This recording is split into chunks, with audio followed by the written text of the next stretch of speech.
And we'll see what the strategy is, because typically second pick, you have a lot of onus on you to ban away a lot of the OPs. And then maybe one thing gets through that, you know, first pick gets, but maybe they just leave a lot open. And they're like, well, you can only get one of them, we'll get two. So far, though, Nico banned, Rumble banned, Yunara banned. This is just trimming the OPs from both sides. Pretty straightforward so far. We'll see if we can see Varus, Pantheon, Orianna, stuff like that. Duro's going to get Bard banned against him. Okay, Bard is a bit more...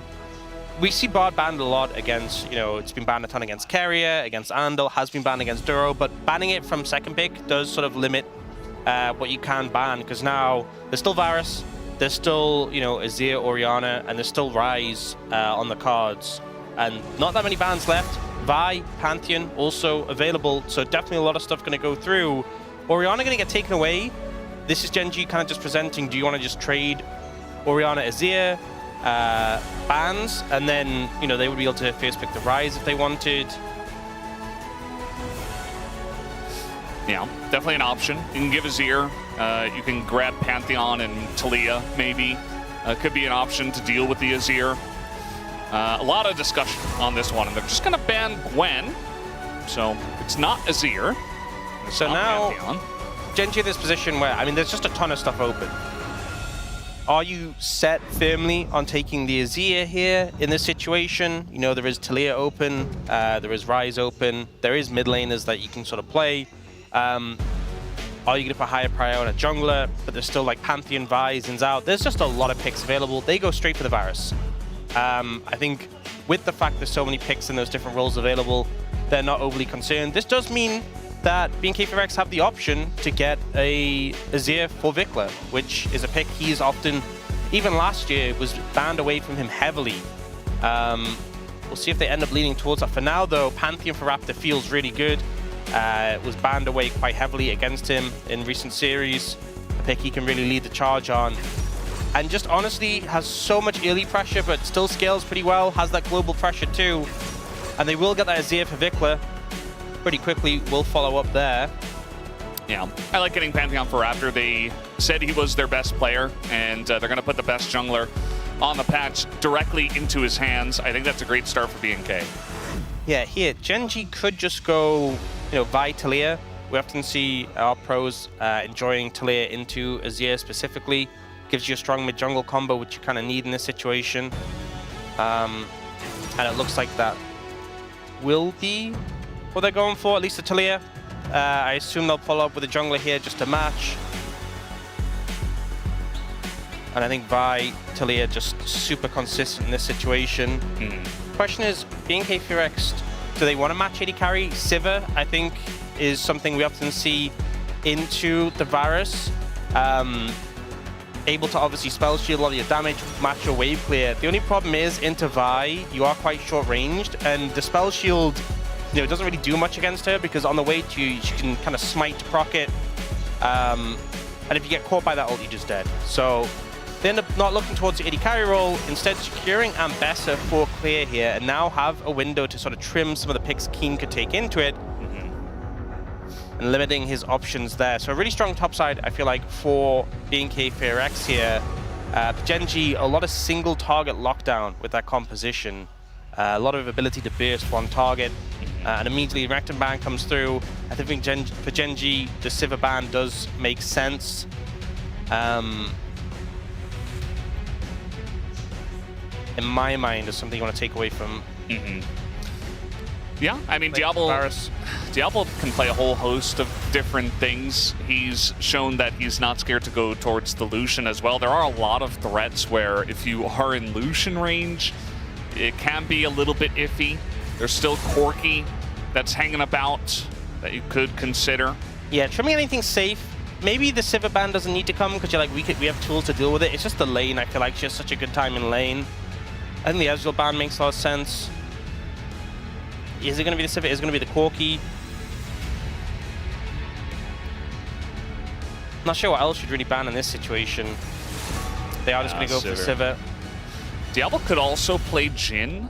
They already have a lot of damage, and he kind of matches Varus decently well in terms of range in the lane, but yeah, and it's not a Diablo champion necessarily. I mean, this GENG composition isn't that tanky either, so It would definitely work here. And you can operate just miles away. You have divers you can follow up on. So yeah, I think the Jhin could make sense. It's also able to sort of hold up against the Varus in lane. Running it down the last second, and it is just going to be that Jhin coming through. So we're going to pick something that can just operate miles away from these threats that GENG has. Yeah. And now they get support last pick, counter pick, after they see the entirety of GENG's composition. Yeah, I think you could just slam and engage support. They're looking at the Rakan. I think that's fine, you know. I think I wouldn't feel too crazy differently if you just went Rakan or Rel, but Rakan obviously very quick to follow up. And also you have a bit of sustain in the lane, so if it is, if they pair the Jhin with something that has a decent amount of harass, you kind of just weather the storm, even though it doesn't feel too good. Top lane for Keen though, into the Ambessa is just going to be the Rek'Sai. Yeah, GENG composition feels quite early focused, you know, when I get that early momentum. A lot of playmaking tools, and I think the Poppy, a lot of ability to shut down what GENG have picked out. I was thinking, you know, when they ban the Sivir, is Poppy going to be concerned here? The fact that they lock in the Rakan Rek'Sai makes a concern. This is a pick that Kellen's had a ton of success on. You know, 3 of the picks on GENG's side get heavily shut down by this. And you already have plenty of engaged potential in this composition. You have Ambessa, you have Pantheon, you have the Jhin follow-up, you have Azir who can go in. You have ways to close the gap if you need to. But the Poppy just has so much control. So I think this is a pretty good draft for being KPRX. I think they got a lot of comfort for the likes of Raptor, Vikla, Kellen. I know Jhin not necessarily a pick we associate with Diablo, but I think it fits the composition well. Yeah. We see Jhin oftentimes picked into a lot of aggression, sometimes to just, as you mentioned, stay as far away as possible and let the other damage threats do their work, which they have a lot of. And yeah, definitely like this comp from the side of BNK. Seems like they came in with a pretty clear plan in terms of what they were going to prioritize in the draft and make sure they can get as much as possible. They see the entirety of the draft, and then they're able to pick the Poppy for the ultimate counter pick on R5, which is something I haven't said in a long time, but because they picked second pick and GENG picked blue, that's the way we've ended up here. Yeah, I feel like they got the double whammy of picking the top laner, the 4 bans, banning away the stuff to deal with it, and getting that counter pick support. So getting a lot out of this second pick.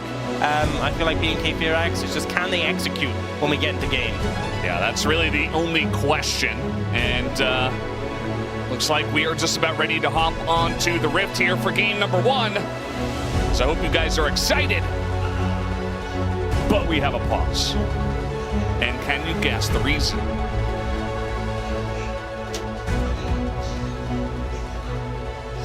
Okay. You know what? Our players have decided they do not want to play the game. At least we can say the bot lane has synergy. That's something we can definitely talk about here, you know. Moving together, support covering the AD carry, backing each other up on the roams. Yeah, what was your comment last time around for Kellen? I don't remember. You know, they were very impressed on the Korean side by your ARAM Mayhem knowledge. Oh, yeah. I'm a baby kitten, where is mama? Yeah. Yeah. So Diablo went to go to, obviously, as you guys can tell, toilet issue, went to resolve that, and Kellen was like, I'm a baby kitten, where's mama? And they told him, well, mama went to the bathroom, and Kellen's like, oh, okay. I guess I gotta follow. And he did. Support's support, you know? Yeah. Have them covered. Yeah.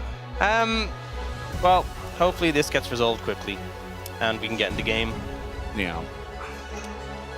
You know, I also did have some Zero Coke before we went live. And, I thought you were going to say you also went to the bathroom. I'm like, that's a normal thing, Brendan. People do that.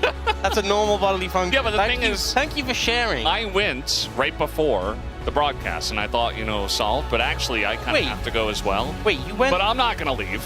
I'm going to stay. We're not going to do a toilet pause wait. for Run me through this. Sorry, for Valdez. I'm confused. So you went. So you have an obligation right now. Yeah. Yeah. And before this obligation that you have to be here, you went to the back. So you went before. I did, yeah. Interesting. So your strategy was to go before you had to be here. Yeah, right before. So that you didn't need to go during. I think we're on to something. What I'm trying to say is I still have to go. Oh. Because I drank a lot of fluids Why didn't you take this window? You just had a window and you missed it. Well, because I have an obligation to stay here on the broadcast, whereas the players apparently do not. But they're back. No, Brendan, I tend to yap a lot. I knew. Really? I had no idea. I don't know if they'd noticed. If you ran really fast, they would just think he's talking about Ziggs for a really long time at the moment. Well, if only we had Ziggs, but at least we have some gameplay ready to go. Let's hop out of the Rift for game 1.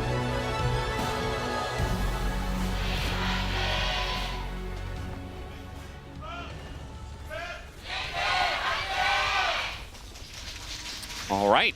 Game number 1, I think we're going to know very soon, especially with these drafts and the fact that BNK got a very solid, comfortable draft. We're going to know very soon in this best of 5 whether BNK are here to play or if GENG are just going to 3-0 them. Because, you know, I don't think it's going to get much better than this. Like, yes, GENG also got a pretty strong draft, but I think that BNK, this is about as good as it gets. You get, you know, right of first selection. You choose second pick. You get a lot of value out of it. You're starting off the series, whereas maybe, you know, GENG might take you the lightest in game number 1. Again, this is all kind of conjecture in that front. But at the same time, I think this is their best opportunity to strike. And if they don't, I do worry for their chances of getting a game in this best of 5. Well, at least if they lose this game, they'll have right of first selection again. So that's something. True. BNK Firex's bot lane play very aggressive there, using the heal for the movement speed so Kellen could slam Ruler into the terrain. And Ruler and Duro responded with a heal of their own. You can see already a lot of aggression coming out in this level 1.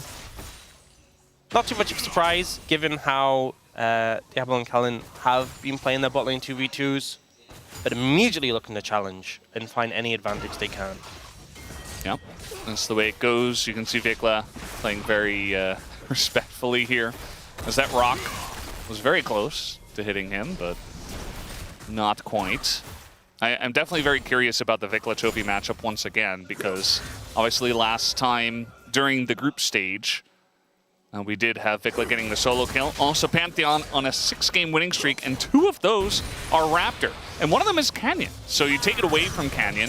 It's, I said it before, I think it's the strongest jungler on the current patch. Yeah. And you put it in the hands of someone who already has 2 wins on it. Yeah, I mean, Vi's good, right? And Vi is in that higher tier, but Pantheon, the global presence that you have at 6 is insane. But unlike a pick like Nocturne, who's kind of just waiting for 6, your level 3 is absurd. And then he's not one of those junglers where it's like, okay, you only offer something early. That's the thing that blows my mind with his pick. He just does so much damage even later in the game. Yeah. You know, you build Bruiser and it feels like you can still just one-shot squishies. The execute damage he has as well is kind of crazy. And the fact that you have your E, which just allows you to soak so much damage. I think the champion just has so much to offer, and Raptor has been great with it. So we'll see if you can find any angles to start things off early this game. Obviously, him and Kellen together can CC a target for a good amount of time. A lot of base damage between them. Yeah. Just feels like Pantheon doesn't really have any weaknesses right now. Kind of reminds me of Azir on many patches. Although Azir nowadays is still very high prio, it still does feel like at least he's got some downsides.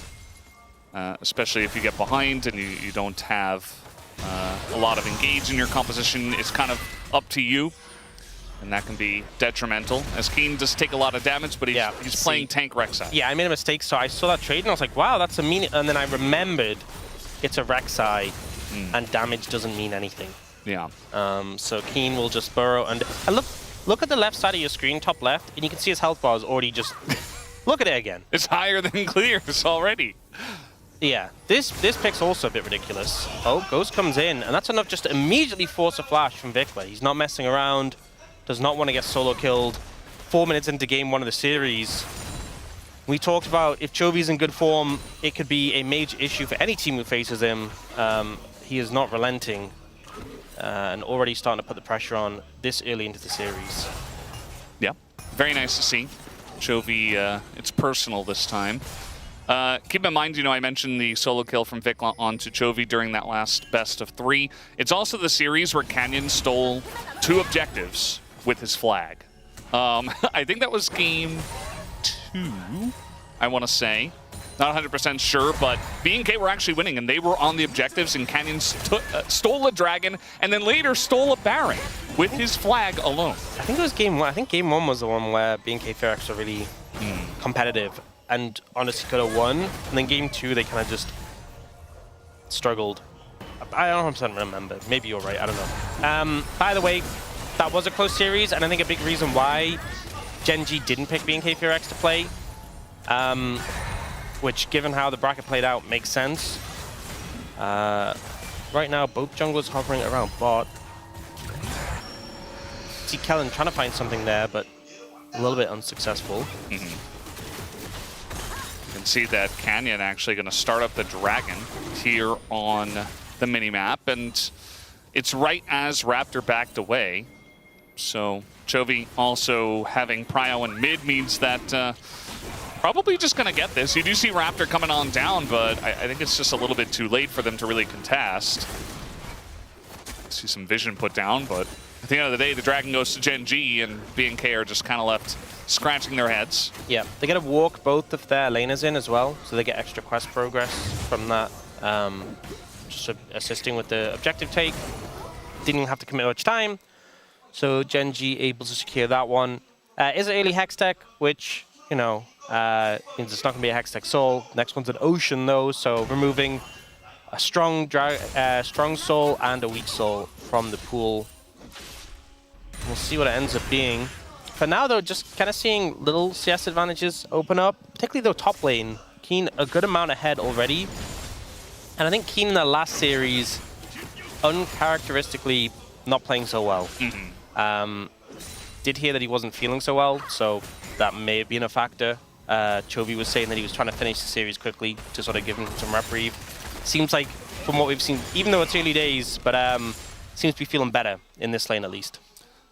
Yeah, does feel like, I don't have the stats in front of me, but I feel like this is something that Keen has gone back to a decent amount. Some of our top laners like the top Rek'Sai, others we don't see too much of it.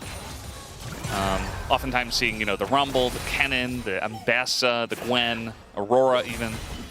But Rek'Sai coming out here and there, and Keen has been enjoying it. So, especially into Ambessa, because Ambessa, goes in for these trades, and then Keen's like, yeah, cool story, Ambessa. I'm just going to heal all of that damage. So, can mitigate a lot of Ambessa's annoyingness. We'll see if Clear has any kill potential when he gets his Eclipse. Oh, Canyon circumvents the ward that was spotted. You can see it was pinged out. Hit by the Scryer, so can Clear escape? Clear has his flash, and he's just going to ult and get away. Very nicely handled. Waited for the Rek'Sai to get in front of him, and then was able to taxi, essentially. Yeah, it was a nice buffer as well with the ult onto the Vi ult. The CC didn't actually connect there.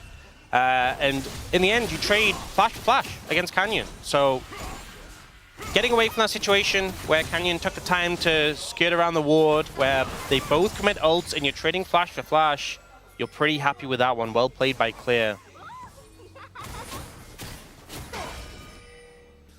Yeah, it definitely feels pretty good. You don't want to get behind in the lane where you're already feeling a little behind based on the CS number.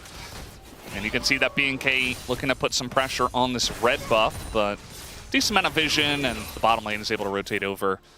And so I think they're okay for now, although Raptor sticking around, and now we got a TP coming in.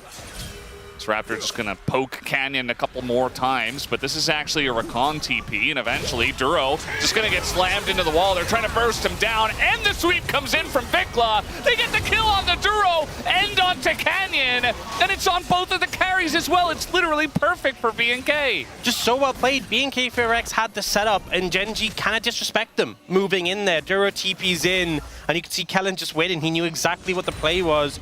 Dura even popped ult immediately as he landed, but it just wasn't enough to negate the CC. They might be in trouble here. Yeah, the knockup came in, and he's got to dodge the seismic shove, but they're not even going to use it. Just going to put a bunch of damage in. Keen, very low, but he does avoid that last turret shot. So Chovy at least able to make something happen on the top side of the map. Yeah, it'll be him who picks up the kill, so he'll be enjoying the extra gold from that. A nice answer back on the top side, but still, BNK Fearx pulling a little bit ahead. And it'll be Vickle who answers the plate that Chovy picked up mid as well when he was moving to the bot side for that previous play. See the replay here. So the TP's coming in, and they have vision of mid and top, so they know that it's Duro. And they just immediately stun him, even though he ults, not enough to get the weight, and this fourth shot that comes in from Diablo to secure it is great. And then Canyon is just, you know, you're playing Vi, you're stuck in the mixer against all these picks with so much CC, you can't get out. And here, this situation when Clear doesn't have any real tools to escape. Does nearly take out Keen with the help of the turret, but just not quite enough there, unfortunately. And now, Keen has his one-item spike with that Titanic Hydra, and Clear not quite able to finish off the Eclipse, unfortunately. Feeling pretty bad about that one, especially as it's such a big one-item spike for the Ambessa. Even didn't go for an Executioner's Call, and we often see into the Rek'Sai. We see our top laners finishing Executioners just to try and trim off some of the healing, but he's like, no, I need my one-item spike, I'm already behind, but still not able to finish it. Yeah. Unfortunately. We'll see if he can get there. I like that Raptor. Okay, hasn't done. They invaded the red. They were able to get aggressive with this Pantheon, and he's able to get in there again, steal the Raptors away. He is Raptor, and he oftentimes does steal the Raptors, funnily enough. And he's going to do it again here. Oh, that was... I thought Duro nearly stole that. It was very close. It was on 21, but Duro not able to Gleaming Quill it down. As this is going to be second Dragon here for GENG. They also got all 3 Void Grubs, so even though the fight went BNK's way, objective wins going heavily towards GENG, and it's a Cloud Soul. Oh, Cloud Soul for this team is pretty crazy. Just being able to pick up the 2 dragons without any real contest coming out from BNK Fearx. No setup, not really getting in position. They'll get a little bit of gold for Clear on the top side to make up in that matchup, but yeah, not doing the groundwork to set up. And now 2 dragons in pocket for GENG. As you said, the Void Grubs as well. They've had the objective lockdown so far. And yeah, I mean, Rakan is crazy with a Cloud Soul. But just in general, the movement speed, Rek'Sai feels really good with it. I feel like this champion is often, you know, gated by just being able to reach whoever you're chasing to get the knockup. Yeah, I think Rek'Sai, who has more mobility than she already does, is just going to be a huge menace. And we'll see if they can pick up those dragons. BNK, there's still an opportunity for them with their slight gold lead and their ability to take these fights with the Pantheon to, you know, try to get a gold lead, use that to get a bunch of Cloud Drakes, and then essentially say, okay, you got the Void Grubs, but whatever. We got a bunch of Cloud Drakes, and Cloud Soul also pretty good for them. Not amazing, but definitely very strong still, as we do have Vi up here in the top lane. They're just bullying Clear, who's going to try to taxi with the ult, but the chains come down, and he just disappears, pops like a balloon. It's a second kill here onto Clear, and they're going to do a bunch of damage to that turret as well. Yep, going for the swap. Quest completed. Herald spawned in a couple of minutes, end up swapping that bot lane up to top and finding this play onto Clear. And now just able to pick up the turret as well with the help of those Void Grubs. Really nice setup. Baiting the ult from Clear with the Vial, and then Ruler just is there to clean up. And now that lead in the top lane is pretty massive. And honestly, I know they have decent damage from the Azir, but if Ambessa's behind and you're relying on a Jhin as well to kill a Rek'Sai, a fed Rek'Sai, it's going to be hard. Yeah, definitely will. This is pretty straightforward, you know. He has his flash, but there's no way to get away from a Vi who presses R onto you, and a Rek'Sai who does the same thing, and a Varus who's right there and has supreme range, so he doesn't even bother to flash. Yeah, I think as well, he went for the dash, and Rula kind of aimed the ult between where he was and where he was dashing, and the hitbox is big enough that it just made sure he was guaranteed to hit. So now a huge gold lead in the top side. And Keen very strong. And I think that feels so bad for Clear because you've gone this Eclipse, this item that syncs so well with Ambessa. You should be so strong, and you're behind compared to the Rek'Sai. And Rek'Sai, I feel like it's kind of similar to how I've talked about Pantheon, is one of those picks where in my mind I'm like, this pick gets outskilled, this pick falls off later. But we've seen Rek'Sai be kind of being on a tear in the later stages of the game and just be a menace. You know, you get further in the game, your knockups have value in team fights. You're actually really hard to kill. Not nearly as useless as you would think on paper, because the Rek'Sai are old. You know, you think of it as like, okay, you have early jungle ganking pressure, and then you're a Rek'Sai. But she's actually quite hard to take down if you don't have the damage. Yeah, I think especially because she doesn't seem to lose many lanes oftentimes. She just has so much sustain. She's able to farm up very easily. And, you know, you can just soak so much damage, so you never really get pushed out of lane. You get ahead in levels, you get ahead in items, and then inevitably, you're going to have an impact in the later stages of the game if you're very far ahead. So it does feel like she's got a lot going for her nowadays, and Keen has absolutely identified that. And he's going to be very important in this game for the team. Rift Herald is going to go over to GENG as well. So that's 4 in a row. Have everything. Yeah, Dragon in a minute, which I think BNK4X really need to make sure they contest and ideally secure. At some point, you need to get objectives. I mean, technically you don't. You could just get the Nexus, but it's... Just kill enemy champions. I don't think we've seen games where teams have won by doing that, you know? I haven't checked the stats, but I think most League of Legends games, you don't win by foregoing every neutral objective and just taking the Nexus. Yeah. Yeah, just had Kellen finish his role quest. That's now all of them done. And do see this time BNK4X starting to set up for the Dragon. We see some vision, some wards in GENG's red side jungle. We also see the Scuttle Crab secured, so getting some setup there. Duro has finished his Mikhails already. Oh, able to cleanse some CC. You know, the Pantheon stun or the wall slam from the Poppy. Or the Jhin. True. Which can sometimes be very annoying, especially if you're trying to run away and you get rooted up and then the curtains get opened. Now, BNK, they're going to start up this Dragon. They're certainly staking their claim on this objective. I just wonder what happens if we go 5v5, which it does look like inevitably we will if Clear goes down, but actually BNK just going to back away for now. We do have Clear backing off the wave, and of course this Rift Herald's coming in towards mid lane. As Diablo doesn't seem to care. Did he not notice? I'm not sure. Okay, very nice ult away, but he's still going to die. And now the Pantheon ult comes in as well as the TP. BNK really hard forcing this one, and it's not going to go their way. So they use the TP, and now they're down in 80 carry, so they can't even contest the Drake. Yeah, that was such a weird play from Diablo. I don't know what was going through his head, because he saw the Herald coming with a Vi inside, and it just felt like it didn't register. Yeah. He just kind of stood there. And we all knew what was going to happen, right? You know? All of us except Diablo. We were all watching, we're like, Vi's coming. Guys, the wave is not that important. At least be near your tower.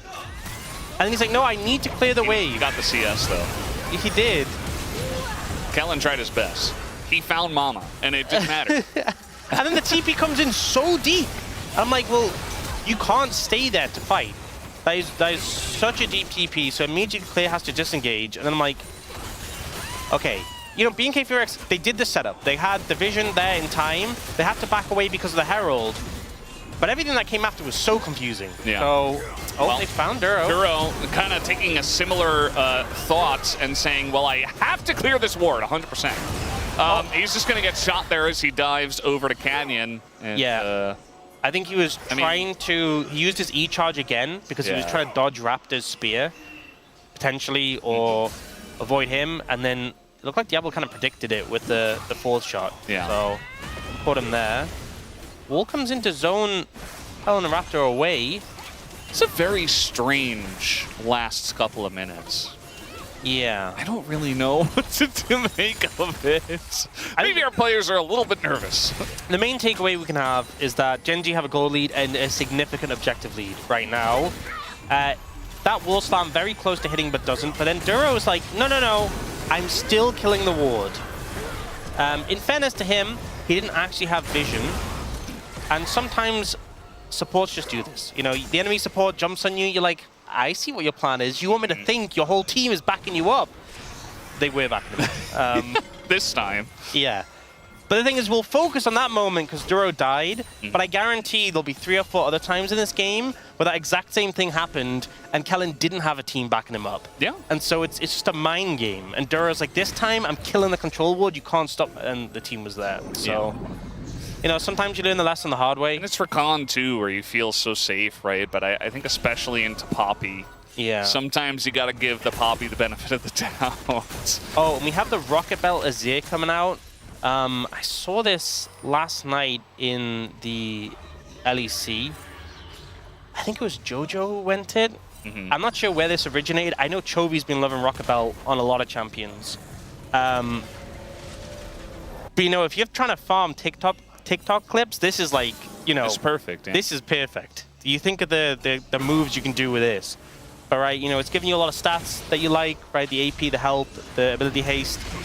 But that extra dash, we'll see what Vikula's going to be able to do with it.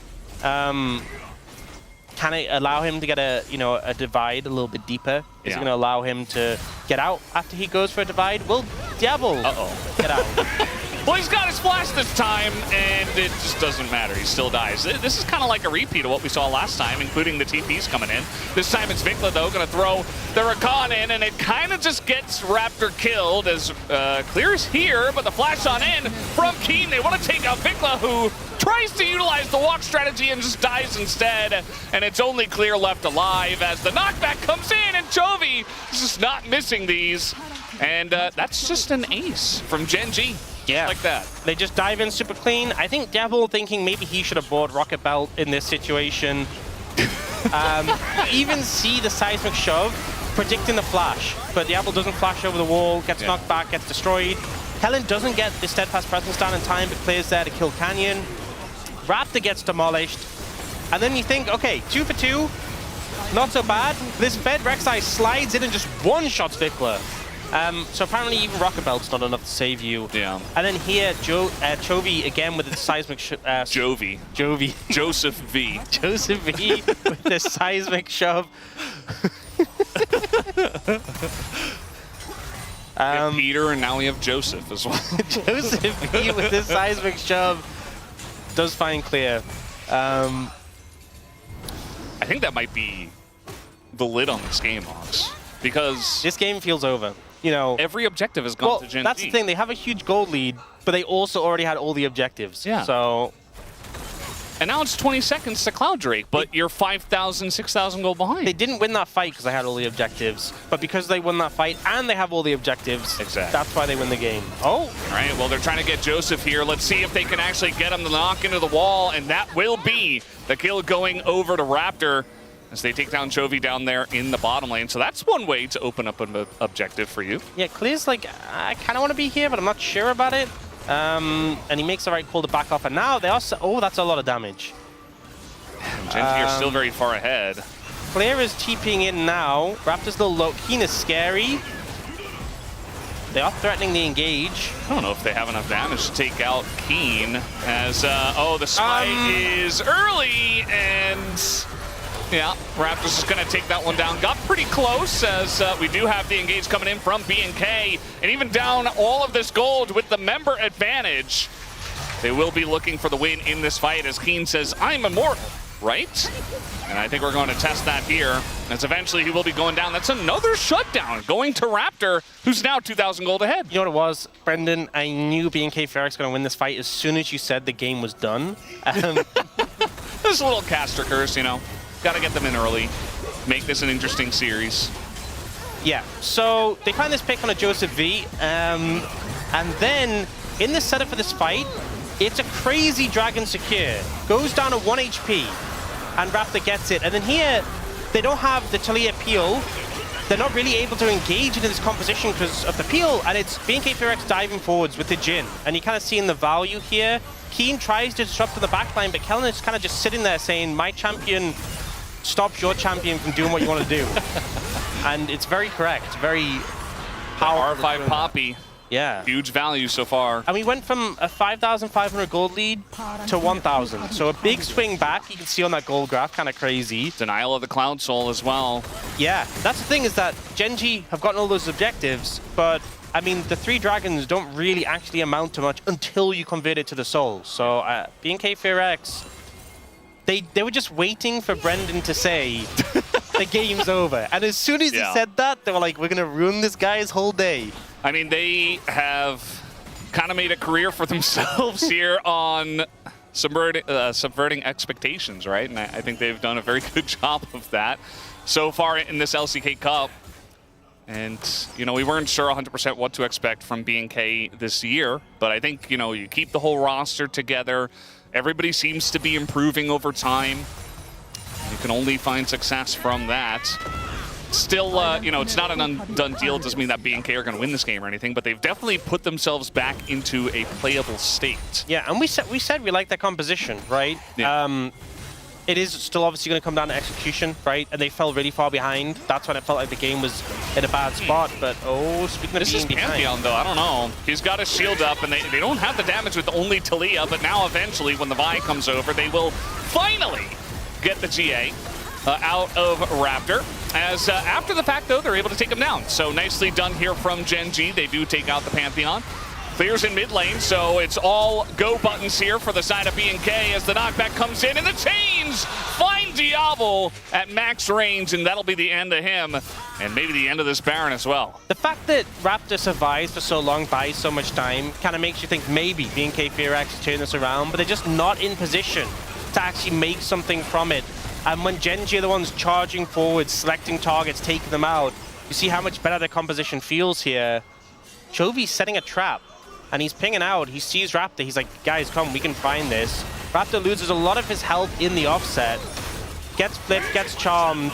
Kellen with a good ult keeps Ruler away. But unfortunately, you know, they don't have their top laner here. Diablo and Vikla joining late. Raptor's already dead. And then here, they make the play to commit even further. And they commit a lot of resources. Chovy flashes. Ruler also flashes. But they know if they get this kill, it's Baron. So they commit a lot of resources to this play. They end up securing the Baron. They have a gold lead again. And now they're trying to choke BNK off the map and see if they can secure that Cloud Soul finally. Well, that's flash down for Kellen, and he doesn't have Hex Flash. So yeah, just a fluke. Say GENG, you just say, okay, we lost Chovy, we lost the dragon in the fight. That's fine. We're just going to kill you and make the game unwinnable for you now, after this fight. As they get the Baron, they have the Baron push into the Cloud Soul. As you see BNK trying to move over here, but it's respected from GENG. It was nearly a really good angle. Again, Chovy and Ruler Bin both have flashes. You find a flank and get on top of these carries. That's what you want. I feel like you've seen from the fights that have gone well for these teams, the big gold swing back for BNK that last fight. The team that's aggressing and charging forwards is tending to do better. The one who gets their setup, but they're not able to find the angle. GENG wards some way, backs off, and now both teams just posturing for this dragon in 10 seconds. You can see Keen charging down the mid lane and just trying to make his presence felt. They want to try to challenge the Banana Brush. Oh, they're going. Okay, they're just going to pull the trigger here, looking for Ruler. It looks like he still doesn't have his flash. The flash on in the sun, and they get Ruler. The Varus is gone, but take a look at Diablo. He's able to flash over the wall. He used it against Chovy, kind of. As now Canyon's going deep just to take out Diablo, but they can't quite do it. The exhaust comes out, and he will be surviving for now. As Chovy trying to do damage on the right side, not doing so, but there's the knock-up onto the Pantheon. A knockback from Chovy, but still Kellen lives, still Raptor lives. And eventually Keen will get the job done. Oh, but Vikla going crazy mode is going to take out Duro, and now Keen, he says, I am the true carry of this game, picks up the triple, and will get this Cloud Soul. Well, I can confirm Keen is feeling much better right now. Ruler goes down, eventually Chovy goes down, but they still have another carry ready and available. Kellen has smite, yes. Yeah. So Keen's like, I'm not going to finish this dragon. It's a little bit awkward. He needs someone to secure this for him. There's a Varus coming over. A Varus can do a pretty good job of either killing Kellen from a distance or of just securing the dragon. This is such a Kellen moment. Okay, yeah. Like, this is something that would only happen to Kellen. Yeah, okay, so Cloud's all secured, which is a pretty big boon for GENG. And they get the fight win, but this was a crazy one. BNK make the right call. They see Ruler get slightly split off, and immediately like, we gotta kill him. No flash, he's the target. Raptor jumps in, and you see Duro tries to move and peel, but can't. And GENG are like, fine, 80 carry for 80 carry, we're taking out Diablo 2, but somehow Diablo survives for so long in this situation. It's a dragon! The dragon knocks him out of the Rakan knockup, and he gets to reposition for longer. Survives more time, but then this seismic shove from Chovy is massive in the pit. And you think the GENG might have it there, but Vikla goes huge as well. Takes out 2 more members. Unfortunately, though, this is that late game Rek'Sai. Somehow just... Level 18. Yeah, Keen just survives so long in these situations, heals up so much over the extended fight. 아, 뭐 안 될 것 같은데, 이제? He's like, I don't think I can get this, guys. He was right, and he was grinning from ear to ear the entire time.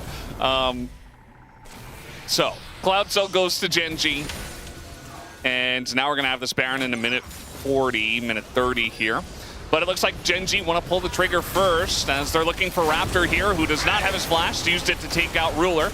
And now Duro's going to go pretty deep just to keep them occupied, while the GA is running out here. They take down Raptor, as now Kellen just going to throw up a fist, and he doesn't have his flash, so he's just dead. Remember, he used his flash kind of willy-nilly earlier on. So that's going to be the end of Kellen and Raptor. One good thing for BNK is that they can't run to Baron, but they'll look to push down mid instead. Yeah, it's hard to clear these waves, so they still have the Vial, the Varus ult available, and as a result, it's really hard to step up. They might even look for the end. Trying to poke down Vikla here. Keen is going deep for this one as the sweep comes in, and the ult from Canyon, they're going so deep to take him out, and they will be able to do so, as they also get clear. Only Diablo lives just barely. At the end of the day, it is just him. Flash on him from Chovy just to deny the curtains, and Kellen does respawn just to witness the Nexus that will eventually fall if GENG do attack it, which it looks like they will do now. GENG, bit of a roller coaster ride in this first game, but they get right back on the horse and they take it down as we expected. And an excellent performance from Keen, especially on the top Rek'Sai. Yeah, I think Keen obviously having some a great performance there, a good bounce back from last series. Chovy with some great seismic shoves. This was GENG looking pretty good overall, but BNK still finding windows to answer back. I think the objective control needs work. There was too many examples of people just randomly getting picked, but I think it gave us an indication that this series can be competitive. You know, they were, as was alluded to before the series, as a team, they can go toe-to-toe with GENG. It's just GENG are crisper, are cleaner, and aren't making as many mistakes. You see the sort of variance in the goal graph, how it happened over the course of the game. But, you know, close isn't going to get you a game win. And I think BNK have some issues to shore up if they're going to be able to get a Nexus kill. And the thing is, they did use a lot of really great picks for themselves. The fact that they lose like the Pantheon and the Azir feels bad, but still a performance you can't really be too upset about. Just a lot of things to go over before game 2. Well, at least Diablo doesn't have to play Jhin again. Not necessarily a Diablo champion, and he'll be on something more Diablo next time, hopefully. It's 1-0 for GENG. We'll be right back.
괜찮으면 궁풀각 같은 거 볼게. 야, 아지한테 이 한번 달아갈게. 야 아지한테 공부 생각할게. 나 안배사만 본다. 아지 잡았고. 안배사. 못 잡을 듯. 죽여 안 죽어? 궁이 너무 아쉽네. 네 나도. 야 살릴 사람. 형 안 죽어? 오케이. 줄타기를 너무 못 탔다. 나도 전혀 못 썼어. 까비. You got about that they were used up. You know, the fact that Pantheon Azir is gone, picks that Raptor and Vikla. Definitely love getting their hands on. So we'll see how this draft ends up developing. I do think that obviously as the series goes on, second pick's going to feel even better. I mean, they're already prioritizing it now, but one of the big issues early in the series, often with second pick, is you're having to ban so many things, like the Rumble, like the Varus. Varus is already gone and wasn't banned game one. And we're going to see more and more things get filtered out as the series goes on. When are you going to come through? So Bard not getting banned second this time. It was Orianna that was banned here by GENG last time around. Do they try and get their hands on that? There's Orianna and Ryze are kind of the big mid laners are open and available. Yeah, a lot of discussion here for Chovy, who is taking the reins on the ban. I feel like Chovy and GENG in general, they put a lot of priority in the last series on securing mid laners for Chovy, especially game 3 and 4, you know, first picking mids for Chovy, getting the Ryze, getting the Aurora, and really trying to ensure he gets a pick he's good on. So we get Orianna and Ryze taken out, those two bans traded. We'll see what ends up getting picked up here. The Bard wasn't banned, but don't really necessarily expect it to be first picked in this situation. It is going to be the Aurora though, so still GENG really high priority in securing picks for Chovy. And yes, this could be a flex, right? I think that's why there's a value of taking the first pick. You can flex to Keen. Keen was one of our best Aurora tops when the champion first came out. But Chovy had that game, we all remember it, a lot of damage. Yeah, a lot of damage. 1760 DPM. Yeah, so Almost, like about 80k damage. yeah, a pick he's very comfortable on, and we'll see what BNK4X want to respond with. Initially going with the Xin Zhao, and then the Lucian. Lucian, a pick that's been banned a ton in the LCK Cup playoffs. Not often banned in the first rotation, but often banned second rotation. So Devil taking the window to get it here. And instantly looks like GENG going to go for Ashe Seraphine to respond. You want to take a short range AD carry, we will answer. And now I think you're kind of forced. It's either Milio or Nami, but you have to kind of secure it here. Milio obviously has the cleanse effect from the ult, which is useful into the ults from the Ashe Seraphine, but I think no matter what, you're going to kind of get bullied out a bit. You have some sustain, right? As does the Nami, and it looks like Talon is toying with those two options. Yeah. I think Nami has more sustain, so maybe lane's going to be a little less bad. But I think Milio, the ult value into the ults that the GENG bot lane have, feels a lot better. Get the extra range so you can actually fight back a little bit. Yeah, but I think times. it's not going to be a fun lane regardless. No. Ashe Seraphine's super strong. But at least you have that ult power, and regardless, you have an Enchanter syncing up with the Xin Zhao, so in isolation, what BNK4X has is nice. Just unfortunately, Ashe Seraphine, very difficult to deal with. And immediately the Mundo ban comes through, which is something that makes sense, because we've seen Ashe Seraphine Mundo.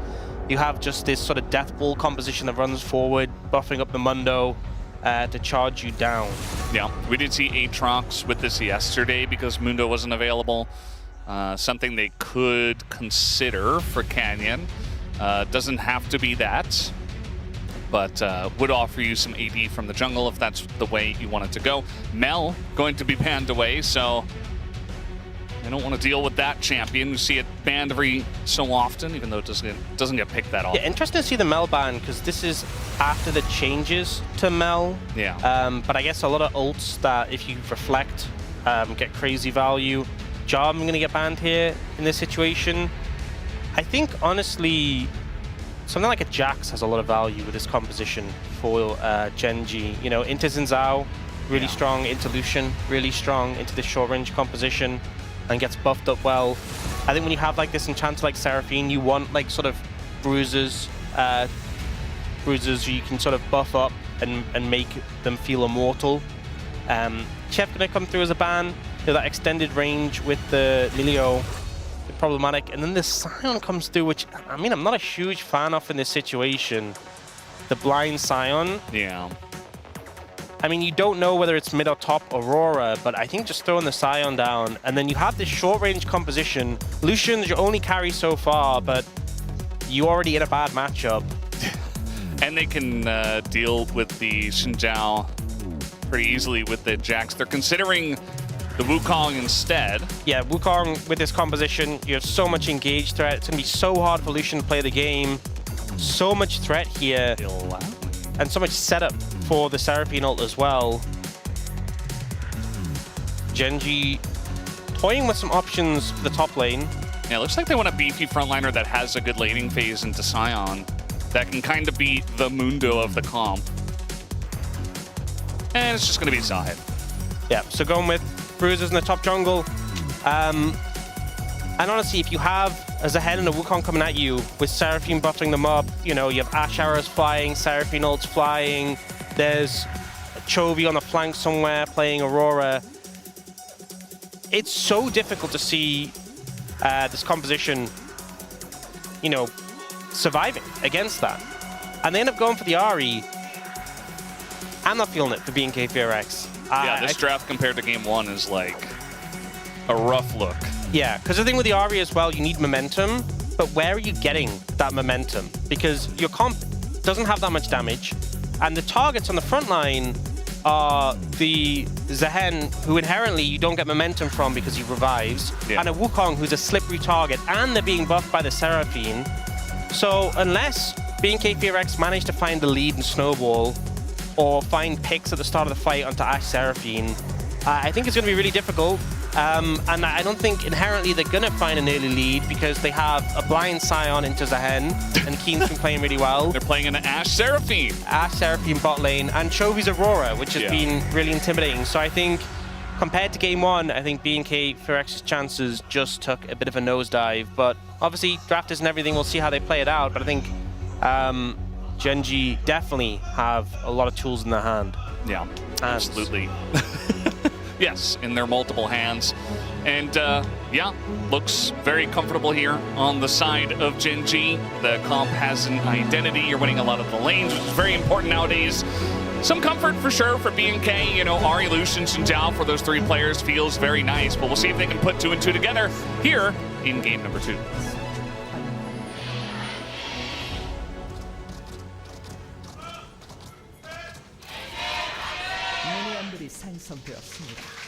Here we go, game 2. Chovy walking forward into them is going to flash and get away. I mean, honestly, he's got a good emote at least with the Capybara. This is a great way for BNK FearX to at least get some bit of an early lead. So Chovy started W as well. Not great for lane, but Vikla did start Charm. So it's neither of them having the ideal starting skill in this situation. Diablo also started Relentless Pursuit, but his lane was fried anyway. So yeah, doesn't really matter what he takes. No, but it definitely doesn't help. But now Chovy really low on health already in this lane. He does have TP though, so I think he's just trying to find an angle to push the wave in and then maybe get a reset off.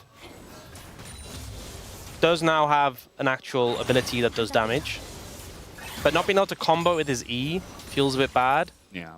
And even though he's not getting hugely pressured yet, I say. Oh, okay. Never mind. It's a nice little electrocute proc. Until that point, he wasn't getting hugely pressured. He's also missing out on his own pressure. And speaking of pressure, this is the bot lane matchup. Yeah. It's a big pressure-focused game, especially early on. But then, you know, both sides do have threats if you get ahead. Specifically for BNK will be the Charm But on the side of GENG, they do have a lot of options with Ashe, Seraphine, Wukong, and even the Aurora to be very annoying. Okay. Start off fights with Burst. Chovy got his TP back in, picked up a refillable and a control ward, so he is okay. Chilling. Not a great start, but not going to be too consequential, you wouldn't think. You know, normally we spend a lot of time looking at bot lane, not so much time looking at top lane. I think for the sake of being K4X's bot lane, we should just look top. You know, this is not going to be pretty. This is just going to be brutal. Yeah, we can watch the junglers clear. That's... Oh, no. Yeah, well...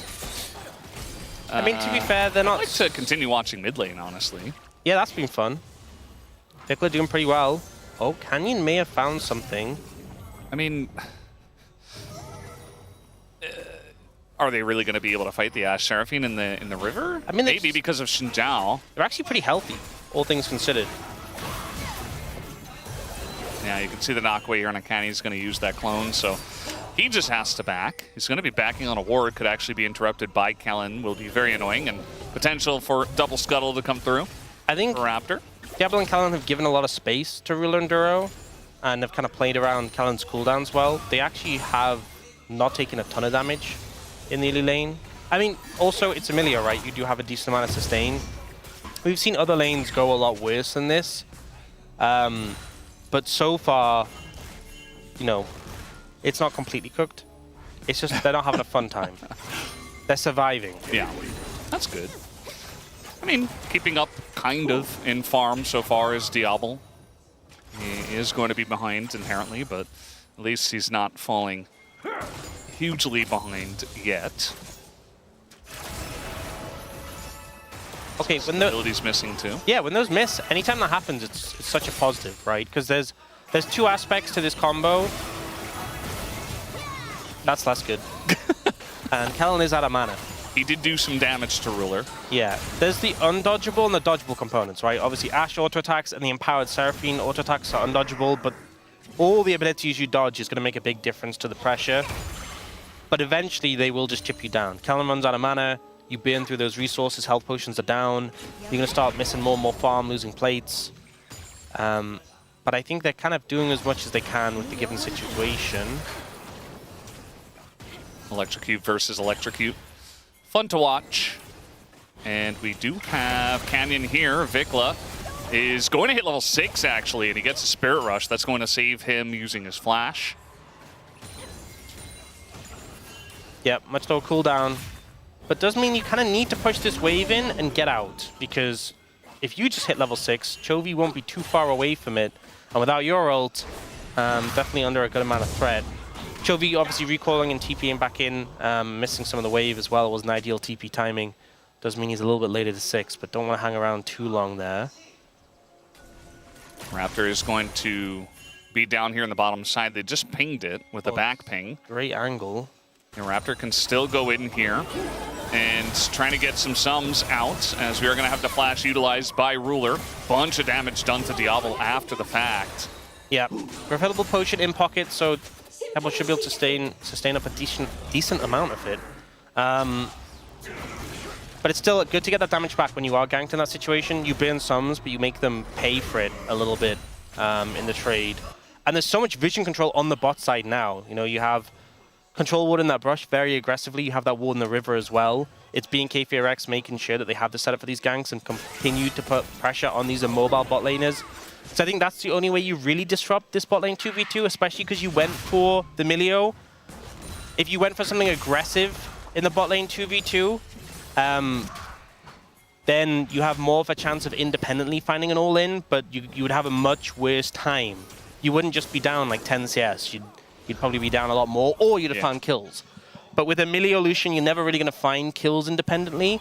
You're going to be able to weather the storm better, but you are relying on your jungler to come in to set up a gank and actually kill them. But now, Ruler being down Flash does set up a window. Maybe they can find an angle to go for that first dragon. I do think if they leave it late, though, it's going to be pretty difficult, because Ruler's about to get his ultimate. And once Ruler and Duro get both their ultimates, it's just so much power. even though you have the Milio ultimate, which mitigates to a degree, I think Seraphine plus Ashe ultimate is just so much power in those skirmishes, in those team fights. Yeah, I mean, if you make one mistake, even in the bottom lane, you're probably just going to end up burning a lot of stuff at the very least. So it's a lot of pressure, once again, where we've talked about a lot in this game. As we're taking a look at Diablo, who is down a level to Ruler right now.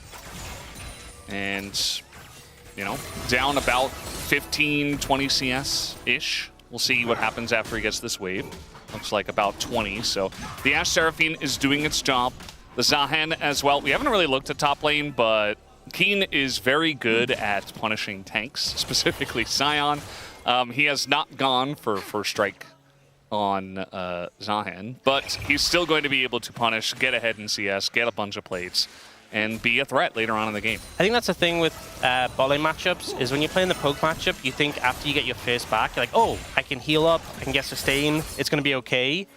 But at this point of the game, Ruler has 3 points in his W, Duro's going to have 3 points in his Q. You get a lot more oomph behind those abilities, and Ruler got a BF sword, Duro got a tier, so Duro doesn't have any more mana issues, and Ruler is actually doing a lot more damage.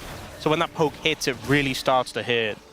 And you can see them taking a lot of pain, and that CS gap opening up significantly more. It's now 500 gold, the difference. And as you said as well, top lane. And these are the lanes that we've really talked about. When you get a significant CS lead, plate lead, it's top and bot. Those are the ones where advantages really come to fruition, and you want to try and open them up. Yeah. So for BNK FearX to be in the back foot there, with a composition that feels worse in 5v5s, it's worrying. Yeah, BNK kind of find themselves in this draft hole where it's like, well, you really need to get ahead to do a lot with this composition, but you don't get ahead with this composition specifically into what GENG have. So, you know, it's kind of like a lose-lose situation. That's part of why I was saying for BNK, it's like, you got such a great draft in game number one. Maybe you can catch GENG off guard in game number one. That's going to be your best opportunity. And I thought maybe they had it. Like, the early game was good. Their comeback was pretty nice as well around that dragon fight in game one. But they lost. And inevitably, you know, that means a great draft essentially down the drain to a loss. And maybe you lose a little bit of confidence. It can be mentally taxing to then go into game number two with not the same draft up against a team like GENG. That's the annoying thing as well about playing into Ashe Seraphine, is Ruler's flash is nearly up, but he just sent a hawk shot across the map and spotted Raptor. So if you wanted to gank while it was still down, he knows where you are. He obviously did just take dragons, so that was a giveaway too, but that extra vision gives so much safety to this bot lane. The rotation's coming pretty quickly. That might be a timing, actually. Yeah, they're going to be looking for Duro's flash at the very least. The arrow is good. The Encore catches both, but that's going to be the end of the Seraphine end! Ruler goes down! Even with the sums burned, the quick rotation here from BNK works out. And this is GENG falling for a trap that honestly they saw. They knew it was there. They saw the cheese, and yet they still reached for it and end up getting caught out. Ruler's flash only just coming up. They had full vision, full information. Yeah. They knew where Raptor was, and Canyon was tracking him, but they just overstepped. Too confident in their laning and thinking, hey, Canyon knows where they are. But he can't really stop Vikla from getting this route in here, and the follow-up was great. I think Duro also did everything he could with the abilities he has in his champion. It just wasn't enough. That's how bad their positioning was going into their play, and a much-needed set of kills for BNK FearX. It's one of the ways to get this snowball rolling. This cannon should be just fine. But yeah, you get a couple of kills, you can see that they're still behind about 800 gold. It's kind of the way the lanes have been working. The kill does go over to Diablo. That's going to help him a lot in terms of trying to catch back up. And one of them does go over to Raptor, which is one of their best players. Certainly a player that even the coaching staff has not shied away from saying he's kind of the carry. Even though a lot of us are talking about Diablo nowadays, he's making the flashy ED carry plays. Raptor's kind of their foundation as a team. I think what's big as well is that Duro's down flash. I think for BNK FearX, you always want, ideally, right, either Ruler or Duro to be down flash, and then you start the fight opening on one of them, you blow them up quickly, you get a lot of value from that, and you get a reset for Vikla. you know, that can be your game plan to start fights with. Because I think if both of them have their summoners available and they can play very defensively, it just makes it so much harder to approach. And the other targets on GENG are a lot trickier, and they're just stepping up again. It's the same play. Hawkshot comes out, but is it too late? This time the Ahri's a little bit later, and the arrow is going to hit Raptor from range, so... Okay, some decent vision setup. They spot it a bit sooner, the pings come out, not falling for the same play twice. And I think if they had, it could have been pretty devastating for GENG, but in the return, Chovy gets a play. And red buff picked up by Canyon. It kind of shows the cost of that play and why you can't just always run bot every 2 seconds, because every time you do that, there is a tax that GENG will make you pay. Yeah. Diablo goes in here. It looks like a good trade initially, but then we're going to have the cleanse come through, and Ruler is quite low. And so Diablo pretty low on mana himself, takes a bit of poke from Duro, who's full health, full mana basically. Yeah, doesn't have the Essence Reaver yet. Mana problems just kind of disappear for Lucian once you have the Essence Reaver, but ult has to be used by Kellen there to mitigate the CC. Ruler's ult is coming up. It's not too far away, because he obviously used that on Raptor, was the earliest ultimate used. And the sustain coming through from the Seraphine means you kind of have to back away. Do have the Dreammaker coming in for Kellen. Dura has his already. And they're just going to give up space in this turret, so this is going to be plates picked up. Yeah. Just going to get the overgrowth and decide to back away as fast as possible. Even though they see that BNK are backing away, they're not going to overstay. And it's probably a good call, especially because Raptor did pick up that first dragon. We have the next one coming up in a minute, so you want to go back and buy. I like how our space, Wadid was able to point out, you know, very specific back timings can totally change the way that fights and lanes play out. And so, you know, we get a little bit of that here as well. One thing is that even though Ruler's ahead, he's just picked up Yuntal. I think he just picked it up now. Yeah, I think so. Yeah, so doesn't have it stacked yet. So you're not getting like the full value of the item, whereas the Essence Reaver is a really strong spike for the Lucian. Do have Echoes of Helia though for both supports, which is obviously a huge item. I feel like that spike is massive for both these champions. One thing though is that Chovy could be in trouble. Yeah, he used a lot to try to get in and punish as the charm comes out. Vic's gonna charm through, but Chovy just barely gonna go down. A mistake from Chovy. Flashes out of the ult. I think the intent was to flash to the edge and then step out, but just flashes out, and that breaks the ultimate, doesn't let him flip to the other side, and results in him going down. Good play there. BNK VRX finding the kills. The question is always just going to be, is it enough? But for now, they are looking towards this dragon. You know, Chovy's off the map, he doesn't have TP, and he's not going to spawn here for 8 seconds. So for a moment in time, BNK will have a 4v3 as we are going to have the engage coming on in. Ruler already getting cullinged out as Keen's going to be the one that TP's down, but so comes the Scion. But Diablo just getting knocked up forever. Not really able to do anything. Clear doing a good job of zoning away the bottom lane here, but Keen is just such a menace as Vikla goes over the wall. They're able to take out Ruler. But I just don't think they have damage to take out Keen pretty much ever in this game. We'll have to wait and see, without Diablo at least, as Clear's gonna be knocked back. Chovy finally does get here, as Clear also very tanky in his own right. The knockup goes in onto Duro, and Zombie Scion's gonna try to finish that off. Don't think he'll be able to.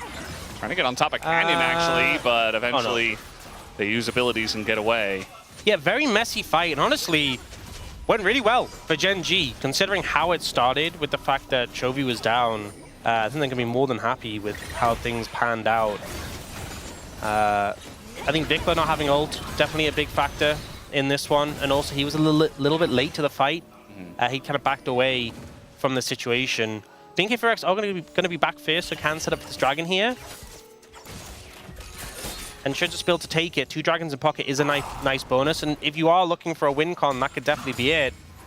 But it's gold lead for GENG still. Yeah, and for BNK, you're hoping and praying that it's Hextech Soul here. You need that extra damage. It allows you to get much better pick potential as well with your Ahri and your Lucian. A lot of burst on top of it all. Just feels like, I mean, it's often the best option, but especially here, they would love that. It is going to be Mountain Soul, which you really don't want that to go over to GENG. It's pretty good for BNK. Yeah, it's regardless. It's decent. It's not the best because I feel like it doesn't fix your major issues with your composition. Yeah. But it's still really good, right? If the game goes super late, I think you're still gonna have issues with lacking damage. But I think if you get it early enough, it can be a big boon that can help you win. And now Raptor might have stepped. Yeah, you can see a bit baited into that one. The Grim Deliverance does come forward as Keen is trying to chase him down, is going to have the dash and the pullback, and that'll be the end of Raptor. Keen picks up a kill, and this Zahen, I mean, Keen was the guy in game 1. It looks like he's ramping up to be the guy in game 2. It also just already just looks like when he walks around fights, he just looks so hard to deal with. So hard to kill, so tanky, so hard to cut through. And that was when he wasn't even connected to the Seraphine, so when he's going to be getting buffed up, shielded, healed, I'm really concerned for how they cut through this Zahen. Canyon, though, I think they can cut through him.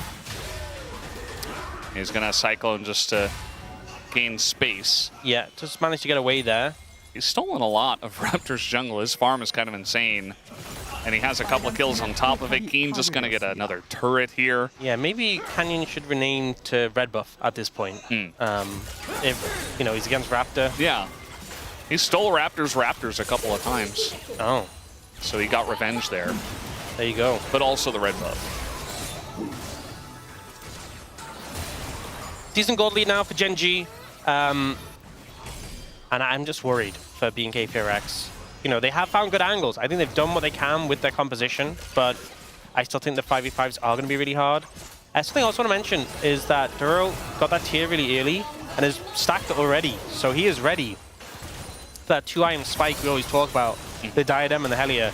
Once that comes through, it's going to be very difficult to deal with GENG. As if it isn't already. And again, we've really hammered it home, but BNK don't really have a lot of good options to deal with all of the sustain, the healing, the shielding, and the bruiser tankiness of the Fed Zahen and Wukong. I think one thing when you have like these heal and shield compositions, if you can kill one member really quickly, it just removes so much value. Because over the course of a long fight, you're healing everyone, you're shielding everyone. Every time Seraphine presses the buttons, it's just providing so much. If you can blow up Ruler, blow up Duro. Trying to get on top of Canyon here. He is getting extremely low, but the Encore does come through. They're looking to turn it around with the Cyclone, but Raptor, he's not done yet. He flashes in, takes out Canyon, and now Duro in the front line just gets blown up by Clear. And another kill onto Ruler here as Zahen. Keen is really going to try to test that theory once again. As he's got that passive stacked up. Chovy as well doing a bunch of damage on the right side, but it's still a 4v2 as they're trying to take out Kellen, and he will be able to, but he does go into his passive. Chovy trying to take down Diablo, but Clear making space for him, but not against Keen. As a nice flash here from Diablo, but eventually buttons come back up, and he will be taken out, and they'll just have to back away. It's just the solo laners of GENG. It feels like the rest of the composition falls apart. Ruler, Duro, and Canyon, all with flashes still up.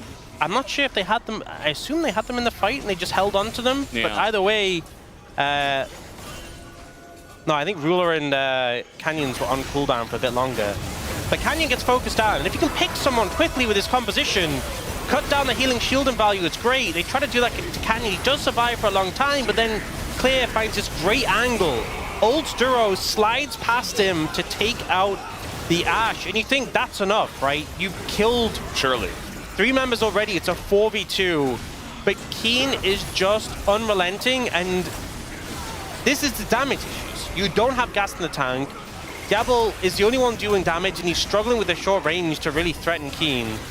He's having to do everything to try and survive, and then still dies to Rocket Belt, of all things, in the end. 너무 슬프다, 남자스 씨. 나 슬펑. He says he's very sad. And, you know, that's what happens. Sometimes you're playing Ashe without flash, and you're just going to die sometimes. She's an immobile 80 carry. You know, last time we saw Chovy on the Aurora with the Mega, the game where he did, like, 80k damage, yeah, he went, like, the full pen build. This time he's gone just Rabadon second. Just big hat. Aurora does have a big hat, so thematically, yeah, making a lot of sense. It fits. But yeah, GENG this time still have flashes in the bot lane. A lot of safety there. They send down the Herald mid lane, setting up for the Dragon. Going to be difficult for BNK FearX to approach. Bigla trying to get a flank TP here down to the bottom side of GENG. And they're utilizing Clear to take over control of the Banana Brush. This gives a decent position for BNK. It looks like they want to go maybe on a Canyon with the Ahri over the wall. We'll have to wait and see. The Charm is going to miss, and the Zahen's in the front line, and he is surviving as Raptor finally throws out his ult just to die immediately. And that means no smite here for BNK, and a Dragon fight win here for GENG. So much value there from the... Ooh, still looking. From the Seraphine ult. Oh. Still looking. Still looking. Not finding anything, though. An angle found there by VicLab, but he wasn't really able to connect on the targets he wanted. Yeah. We'll see here. Jumps over with the Blast Cone, tries to go for the backline here, but it doesn't actually connect onto anyone. Chovy and Duro move away, and then they focus on Akeem. The Seraphine ult hits both Raptor and VicLab. VicLab has to disengage. Raptor goes down. Clears on Duro, and Duro just eventually says, okay, I will flash to stay alive. And by that point, the fight's kind of already over. VicLab didn't get the momentum he wanted, right? No one goes down, the Ahri has no more charges. And Diablo is just still struggling to move in. Still trying to get access to someone he can comfortably hit, and it's just not happening. Yeah, it's just the plight of the Lucian in this game. Again, huge comfort for Diablo. It's obvious that he's pressing his buttons very well, but sometimes it doesn't matter how you press your buttons. If you put yourself in a hole like this. First Mountain Drake goes over to GENG, and they've got a very fat Ashe, and again, keen on the Zahen. I don't see an answer. BNK, they've found some decent fights when they get picks. When they start off the fight, they get the Seraphine, they get, Canyon out of position. It's all about picks, and... Very nice sidestep there from Bigla, using the Foxfire. And now Raptor and Clear have a front line. It's all about picks, and it's all about the fact connecting like on the right target. We've seen that when they get that early momentum, get the RE, some resets. The thing is, Duro's gone. Hellion into Dynam, which we've talked about a million times. It's a really strong combo, and I think is definitely the build you should go. But it means he doesn't have a Mikhails, and they don't have a way of getting out of charms. So if you get a charm onto Ruler or Duro, there is that option. There is that avenue to blow up one of the squishies and get the resets. It's just proving to be difficult. And I feel like both of them are being quite reserved with their summoner spells. You even saw in that last fight, Duro waited till the last second, do I really want to flash? Am I really going to use it? Chovy, he thinks he can get away with the ult, but the flash on in from Raptor says no. That's a shutdown here for Vikla, currently 2-0-6. And ahead on gold. They're going to get the TP out of Keen as well. So that's good value. You get huge. Get the TP out of Keen. Can they translate the kill into anything more? I'm not so sure, but getting the TP from Keen is something at least. Looks like just gold for now. Certainly a good kill. They're about, 4,500 gold behind. Now they're just 3,000, so trying to make it as close as possible. Arrow also going to go wide. Ruler just running straight at Diablo. Meanwhile, we do see Raptor just get blown up on the top side of this fight as Diablo now in a lot of trouble. He's being kited down himself. Kellen tries his hardest to keep him alive, but eventually it's just going to be the end of both of them as a very split fight that GENG won both sides. That was so close to Ruler going down. He puts up the nervous Yumi emote. That's how I felt, watching his health bar in that situation. Raptor, unfortunately, was on a ward, so he just got instantly exploded. Didn't even get a chance to ultimate there.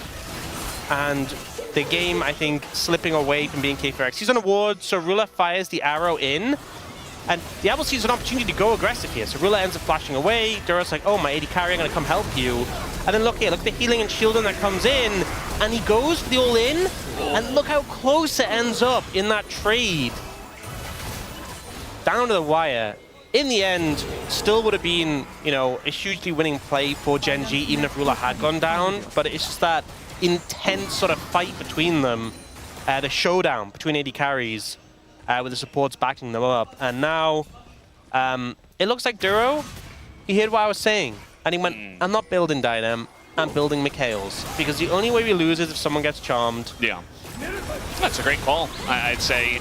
Diablo, on the other hand, Not the best of calls. And he's going to get caught out. Grim Deliverance, huge value there on a 2 is what it's like. Yeah, that's a 3-0 all right. He's not the only one to predict 3-0 today as well. This one might be coming true though, unlike yesterday. Canyon on the right side wanted to say hello and might just die for it. Is going to jump on in, and the Encore just going to run through, but not going to do quite enough. They're actually going to take out Keen as well. An overextension from GENG gets them out of position. And right after what Did got on camera, coincidence? I think not. All Widid's fault. As soon as he showed up, He didn't know he was that powerful. Yeah. As soon as I saw his smoke face, I was like, there's going to be something. There's going to be something happening. I mean, like, look at the Red Bull Baron power play now. You can see there's no jungler for GENG, but Chovy's just holding on to it. This is the second game in a row where we've had an awkward dragon situation. Yeah.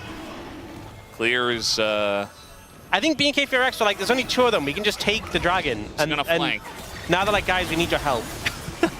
We can't just take the dragon. We need supervision. Duro with the steal. The boom boom. If he gets this. He's trying to channel his Canyon flag energy. You know, I was Just hyping it smite up. that early, but he got the job done anyway. Ult on into Chovy, who's just trying to go invisible and use that to get away and do a bunch of bursts to Diablo, but it's not quite enough. And all of a sudden, I mean, BNK, they are fighters. They just fight back, they claw back at any opportunity. Doesn't matter how far behind they are. I feel like the power is just flowed from, you know, it took a while, but from Chronicler to Widid. Yeah. Caring about predictions and master cursing, right? He's just inherited it, and now he is the one with the power just to cast a curse. Yeah, this is an overstep. Notably, Duro is over the wall where he's really trying to help, but there's limited amounts he can do, and then Ruler just steps up, and he got charmed. Where was the Mikhails? It was used about 5 seconds earlier on Canyon, who died anyway. We got a fight here on a Raptor. He most likely is just dead. Yeah, it's because he's on the wrong side of the jungle, because this isn't where the Raptors are. He was supposed to be on the other side. Yeah, I mean, GENG is still really far ahead. That previous play, not really going to change the game, but... It gets them in the Mountain Drake. I feel like that's pretty nice, but the issue is that they need to do it again to get Mountain Soul, which is the real difference maker. And I don't know if GENG give you another opportunity like that. At least Clear is happy, right? He gets to see his armor and magic resist number go up. A bit happier. He is playing Scion into Zion this whole game. Okay, well, he's slightly happier that he got a Mountain Soul. He may not be in the threshold for happy, but he is slightly happier than he was before. That's Ruler spot? Or just Vikla dying? Wow. Vikla spot? That last heal, 526. Looks balanced, by the way. Raptor, that's not your blue buff. It's not his Raptors either. Yeah. Well, yeah. GENG's still very far ahead. And still very much in control of this game. BNK FRX kind of need multiple miracles in a row, is what they're hoping for at this point. And some flubs, I think, from GENG. Kind of hoping for those. That's the angle. Yeah. It's not an easy one. I feel like a lot of teams in League of Legends in general, but even in the LCK, at the LCK Cup, they will give you multiple opportunities to come back. But GENG is kind of the one team that doesn't do it very often. I think GENG, they have been doing some messing around, right? They've not been as... More than normal. Yeah, but there's a big gap from messing around to serious opportunity to get back in the game. Yeah. It kind of just feels like GENG see a window. They're like, hey, we can end this game at 23 minutes. And maybe they shouldn't have gone for that. Yeah. And they did. And then because of that, the game extends to like 35 minutes. Mm-hmm. And it's like, you know, there's a phrase, limit testing. Yeah. I think a bit of limit testing. But BNK FRX are always happy to try, right? And they have been trying this game and trying to find an angle. It's just hard to see at the moment. I think it does come down to Vikla and those charms. He is the only person with the gold lead right now, so that says something, right? He's actually got more farm than Chovy. He actually does. He's got, you know, the Malignance instead of the death cap, and he's working towards his death cap. Actually, not too far off here. It's 2,000 gold in his inventory. Doesn't it make you believe, Brendan? I think they need to get Ruler. Okay, you could have just said yes. They need to get Ruler. And if they can do that, then they can win a fight. Okay, death cap secured. TP coming in. This is the moment for BNK FearX. This is the fight. Oh, Raptor just gets arrowed and... Never mind. Yeah. The moment's over. They missed it. Well, he hits a charm onto Zahan. Does get his shield down. Diablo's like, oh god, I'm playing Lucian still. Clear is very low, although Canyon gonna get charmed up and he goes a bit too deep and probably gonna go down here first, but does have the GA and so does Raptor. So trading GAs here. Diablo cutting it out, but he goes down and so does Vikla. And so does this game. GENG gonna take the fight in a very easy fashion, and they get the job done here in game number 2. Well, as I was saying before, Brendan, the game was already over, right? And there was no moment. So your implication that perhaps BNK FearX had a chance, ludicrous. It's probably so smug again. Oh, that's the worst. But the thing is, he's not the only 3-0 predictor. There are dozens of us. You have to care about all of us. That's going to be the end of this Nexus. 2-0 to GENG. Kind of the expected result so far. But yeah, BNK put themselves in a bit of a hole in the draft and were not able to win through the early to mid. This one I think was really difficult from the draft. It's weird because this one in some ways feels worse, in some ways doesn't feel as bad as game 1 because it feels worse in the fact that it wasn't close at all. But also, you know, just draft a better composition. It's an easier resolution. Just do better. Game 1 was like you had some good tools and you mis-executed, which is harder to fix. This one, you know, we felt like the odds were pretty low from the offset. But now you got into game 3 and it feels like the momentum is dwindling, right? For BNK FearX. So they need a big bounce back if they want to make this series competitive again. GENG looking great form, and in particular Keen, who, you know, we talked about how he wasn't feeling well in the last series. He's been on fire today, in great form and seemingly back in very good health. He's doing fantastically today, as are GENG. 2-0 as we head into the break.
공석해 그냥 먹어.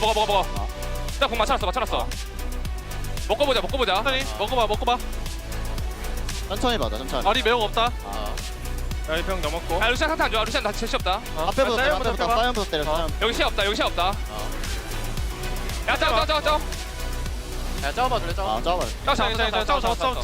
나. 선생님 오늘. 괜찮아. 미켜야 돼. 잡았어. 짜오. 아 이겼어. 그대 가면 끝나겠어. 너 때리면 딜량 오르냐? 저건 안 오를걸요?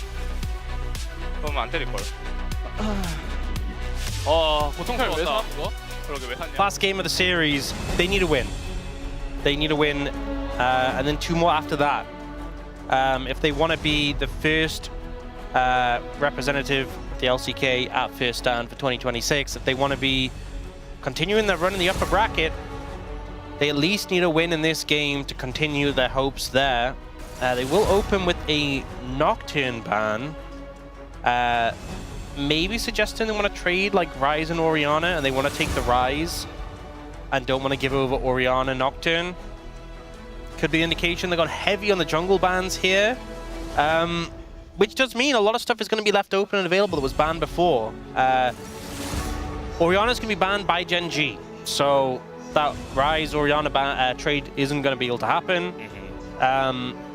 So far, Gwen, Ryze, Yunara, Nico. These are the picks I'm kind of looking at that were banned last time. They're still there. We want to play Ryze. Oh, what gives you that impression, Brendan? That's just a good pick nowadays. Yeah. That's the only reason. So will GENG ban Ryze? Will they play Cassiopeia into it? I think especially because like Talia's not available, which you've seen often traded, they are just going to ban Ryze. So right now, Yunara being available, huge pick for Diablo. We know he likes to play. Not going to be looked at. Straight for the TF for Vikla. On the side of GENG, just play Galio. You could go for the Yunara yourselves. You could go Yunara Nico, you go Yunara Gwen, you go Gwen Nico, if you want to try and secure some of those OPs. There are a couple of jungle bans, so if you want to go in the jungle direction, you could also try and secure something there. But I feel like jungle priorities kind of dropped off a cliff a decent amount. Looks like, though, Chovy wanting to go for the Mel was something they banned last game. Seems like he puts a lot of stock into it, and you can reflect the stun card. So, decent amount of value there. If they really want to make the TF's life hell, they would also go to Fury, which we saw from Pioshik the other day. Do it. No, I don't think they will do that. Yunara. They're going to go Yunara. And now, for the side of BNK, looking at Ezreal for Diablo in this situation. Do you go Ezreal Nico here? Ezreal Karma, if you're expecting them to go Nico. Karma is something we've seen picked a lot into Nico. Yeah. So it'd be really difficult for Yunara and Nico to come through here. And they will go with that Ezreal Karma. The movement speed as well with the TF allows them to just sort of move up in gold card. Gives them a lot of strength there. So will GENG go for the Nico here despite the bad lane matchup? You know, they obviously got the benefit last game of having Ash Seraphine into Lucian, which was a great time. No, they won't take the Nico. They'll take the Lulu. A little bit more survivable. A lot of scaling, but still not a great lane matchup in the 2v2. Yeah. But when you have Yunara, Lulu, I don't think they're overly bothered. As long as they survive lane, they'll have a lot of power later on. Yeah, Lulu's OP. Yeah. I'm convinced Lulu's just insanely strong, especially with hyper carries, so I'm gonna have to wait and see as we have jungle and top left over, which will be the focus for both teams. Yeah, and a lot of junglers were already banned. Kha'Zix's ban coming through away from Raptor. Yeah. It was Canyon who played that. It's something not Canyon, Raptor. He's brought out in some high pressure series before. Kind of feels like sometimes GENG ban away picks are like, oh, I think this would be great here. This is what I would play here. Like the Mel last game. And the other team is like, what? I think the Jack's honestly pretty high value here into the TF, so it makes sense to ban that one away. But the pool has definitely been thinned drastically already. I think Lee Sin for being KFX could actually be good. TF Lee Sin. You have the setup for the Sonic Wave. It's like a D plus Kia comp. Yeah. It's like a Showmaker Lucid kind of duo. But obviously Raptor can play that very well as well. And there it is, called out and banned down. I think as well, BNK Ferex have the added difficulty since they're in the second pick of considering what is Keen going to play having counter pick. Gwen has been overlooked, by the way, I do want to say. Do you just ban the Gwen now? You did just ban Jax, so that Gwen is feeling even better. Yeah. And then you're banning Jace. Oh. GENG could just slam Gwen. Maybe they want them to pick Gwen? Right now. They could just pick it here, immediately. Yeah. Well, there's some discussion here. Canyon also getting into the mix. of that discussion. So maybe they're going to go for jungle here instead and hold counter pick. Aatrox. It's technically a flex. You could honestly have picked Gwen and technically flexed it, even though we haven't seen Gwen jungle. But they are going to go for the Aatrox. Technically a flex, probably going to be in the jungle though. And now for BNK4X, I think you have to pick the Gwen if you've gone for this. Now, is there going to be picks that can be picked into it and give it a hard time? 100%. But I think you have to do it. Because if you allow GENG to have this composition with the Gwen in the end, it's going to be quite intimidating. I will say there's not a ton of CC on the side of GENG. I'm not sure it's too concerning. BNK4X have kind of just gone for a Death Wall composition. Run fast, pop up the Mundo, stun card someone, play Gwen. Take them out. They are going to play Gwen. Gonna slam the Akali. Yeah, that is the one pick that's kind of open that's like a great matchup into it. It's that or picking like a range pick into it. And it's a Keen champ as well. Yeah. I mean, as of now, they have Aatrox as a frontline, but with Lulu, it might be enough. And there's not a lot of CC, as you mentioned, but there is Gold card, and Akali doesn't do well into that, nor TF. So, just thinking about Gnar. Yeah, I think it was you either commit to the Akali or you just go like a range top into it. Probably the case. And they are just going to go a range top. Honestly, I think BNK4X, I was a little concerned about some things. You know, the fact that they banned like some of the matchups for Gwen, they telegraphed they wanted Gwen and they didn't have first pick after the bans. But GENG just kind of said, you know, you can have Gwen. We will just pick Gnar into it. And I'm like, okay, well, I mean, I think that's fine. Yeah. I think BNK4X pretty okay with this. Much better than last draft. The bar very low for that one. You know, bot lane is going to have prio, strong mid-game spike. You have TF to make plays around.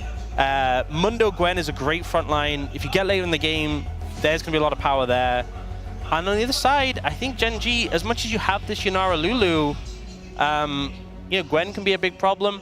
I am interested to see the Mel, though. Obviously, she had a bunch of changes because she was quite oppressive, and they kind of semi-reworked her. So the sign says she got into Seoul National University, which is technically the best university in all of South Korea. Definitely one of the top 3 at the very least.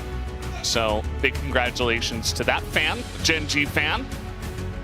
And also, you know, take a little rest on Saturday and then come in on Sunday and look for the victory for BNK, which is pretty interesting. I don't think I understood the dates on that one. But either way, looks like we are just about ready to hop onto the Rift here for game number 3. We'll see if GENG can get the clean sweep or if BNK's Death Ball comp will be good enough to get them at least one win in the series. Let's hop onto the Rift.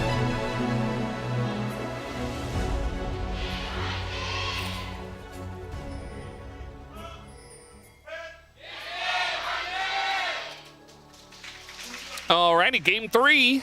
As whoever wins this series, just want to highlight this once again, they will be going to first stand as the first representative from the LCK. First standers. Yes, the first standers at first stand. And because we have 2 seeds, rather, thanks to Home Life Esports last year, I believe that we are the region that shows their seed first. Oh, if he comes in and smites this. Looks like he will. No. Very close. But now he has smite still. Yeah. Well, that's going to be that, and the timing is perfect on the little ones. It's such a tilter. All right, now go between the turrets and take the wolves. No, don't do that. I mean, he just did the Raptors so quick. Yeah. That's Aatrox. I think if he had gotten the smite off on the red, Raptor would legally be allowed to just leave. Yeah, he's not in breach of contract if he just gives up after that. He just has a lot of stand up and leave the building. Yeah. We would all understand, honestly. Yeah. We'd be like, yeah, I mean, I get it. A rough time. I get it. You got to do what you got to do. It is what it is. Yeah, I'm a bit concerned about this mid lane matchup. This does not seem a fun time for the TF. Because they did change Mel a good amount. Because they felt like a lot of her kit was unfun to play against. Low counterplay.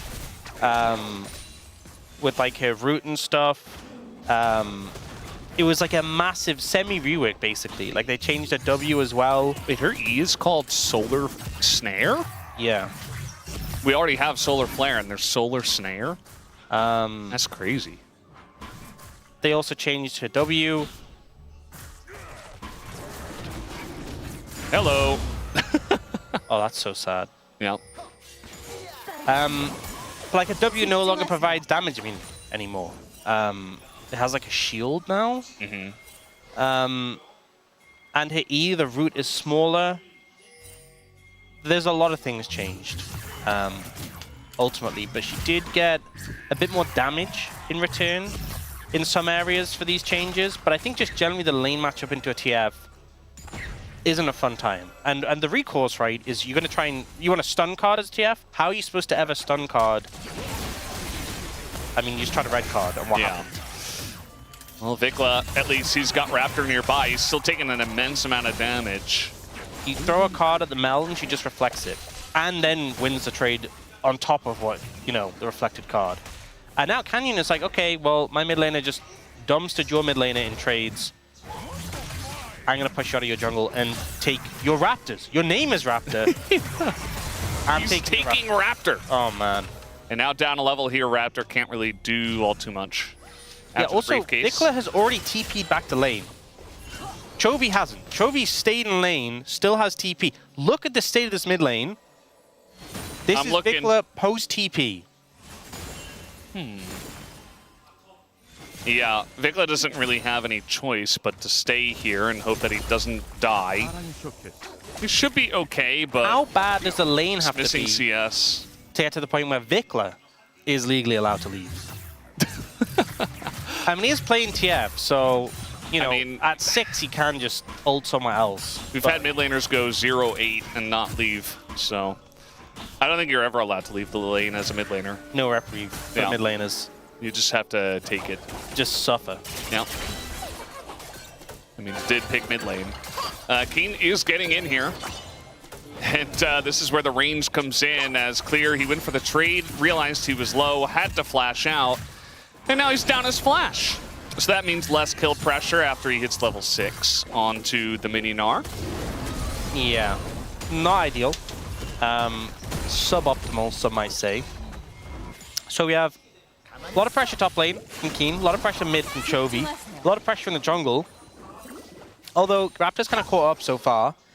Bot lane's going good for BNK4X though. So that's nice. But you are into Yunara Lulu. And Rula did go cleanse. So, you know, we've seen a lot of situations where you would typically expect an AD carry to go cleanse. And they haven't because they're so determined, like, I need the barrier for lane, I need the extra shield to try and just make sure we can trade. Rula's like, no, I'm taking cleanse because the only CC BNK4X has is gold card, Karma Tether, and then it's literally just slows. Yeah. So the cleanse value is actually insane in this game.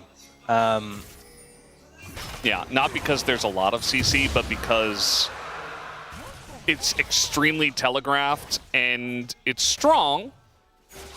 So you just negate it entirely with one spell. We often talk about, you know, again, third time. Every single Raptor. Raptor hasn't had a single Raptor camp this game of his own. Yeah, so we've... Oh, Clear's looking for him. And Clear doesn't have flash, but he's definitely going to bully him out, especially with Mundo coming over. Saves the red. That's why Canyon isn't cold red. Yeah. Oh no, oh no, oh no, oh no. Oh boy.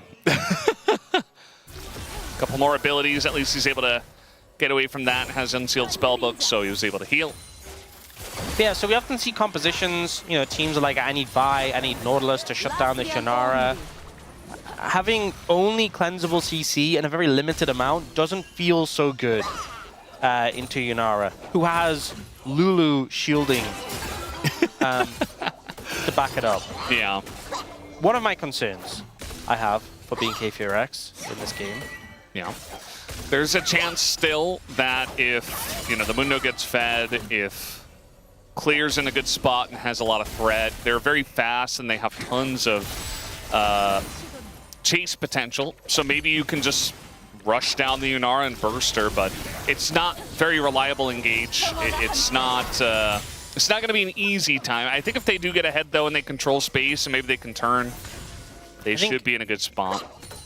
They want to get a lead and just try and control the game for the mid game. And they'll be in a good spot. They got that first dragon, which is big. Dragon stacking, definitely a way that you can put yourself in a good spot. The fact that the first one is Ocean, second Cloud. Hextech Soul would really be nice. Just pray for a Hextech Soul. You know? But they did that last time, and it was Mountain. They didn't really have as much momentum either in that one, so. Yeah. But at least they got the Drakes. Yeah. Well, Canyon will pick up the grubs. And it's been a pretty slow... I mean, I feel like this is kind of going to be the case because until Vikla gets a chance to move, there's just not that much setup. Neither jungler is really a ganking jungler. Well, it looks like pretty much every single needle missed. I think maybe the first one hit. Yeah, I think After that, yeah. Keen doesn't do well with needles. It's like he has a phobia. He just avoided all of them. Yeah. He's like, I'm not getting my jab today. Yeah, probably a good idea. If you're an R and you're not taking damage as mini Gnar, like, what does the Gwen do? What does Clear do? Like, he's just here trying to farm the wave, and he's never going to have any kill threat. But then Clear just dodges his ult, so it's kind of... But I feel like obviously the Gnar ult, they just throw that out whenever. It's such a short cooldown. But still, you know, it's kind of like, oh, you dodge my ult, I dodge yours, and nothing happens. So... Oh, Raptor's about. Oh, we're going to get some jungle cam content. Oh, he wants some Raptors! He doesn't have Smite. Who could have known?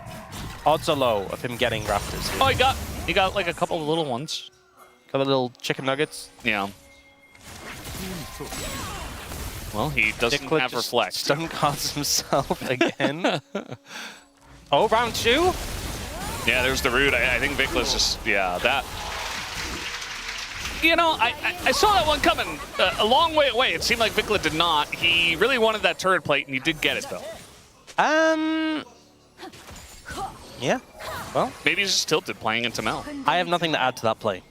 I have no doubt they'll show us a replay. Yeah. But, again, don't think I have much to add to it. So, if you don't have anything nice to say, don't say anything at all. Ruler's getting poked out a little bit here. And that's about it. Oh, lots of briefcases coming through. Good damage, good harass, force them out. And they've gotten a lot of plates in this bot lane. Haven't really gotten a huge CS lead, though. Only 13 CS up is not as sizable as maybe you'd hope with this Ezreal Karma into Yanara Lulu matchup. Raptor's getting in there. I mean, there's not really much that GENG can do without Ruler. Like, when you think about taking this matchup and you think about, you know, Gnar having a bigger lead in the top lane, Mel having a bigger lead in the mid lane. Oh, like... This time the needles are connecting. Well, most of them. Yeah, the first couple of... Keen didn't get the follow-up shots, you know. Yeah. Oh, we are going to see the replay. I guess he thought that... 탑에 공 쏘고 죽었다. 나이스.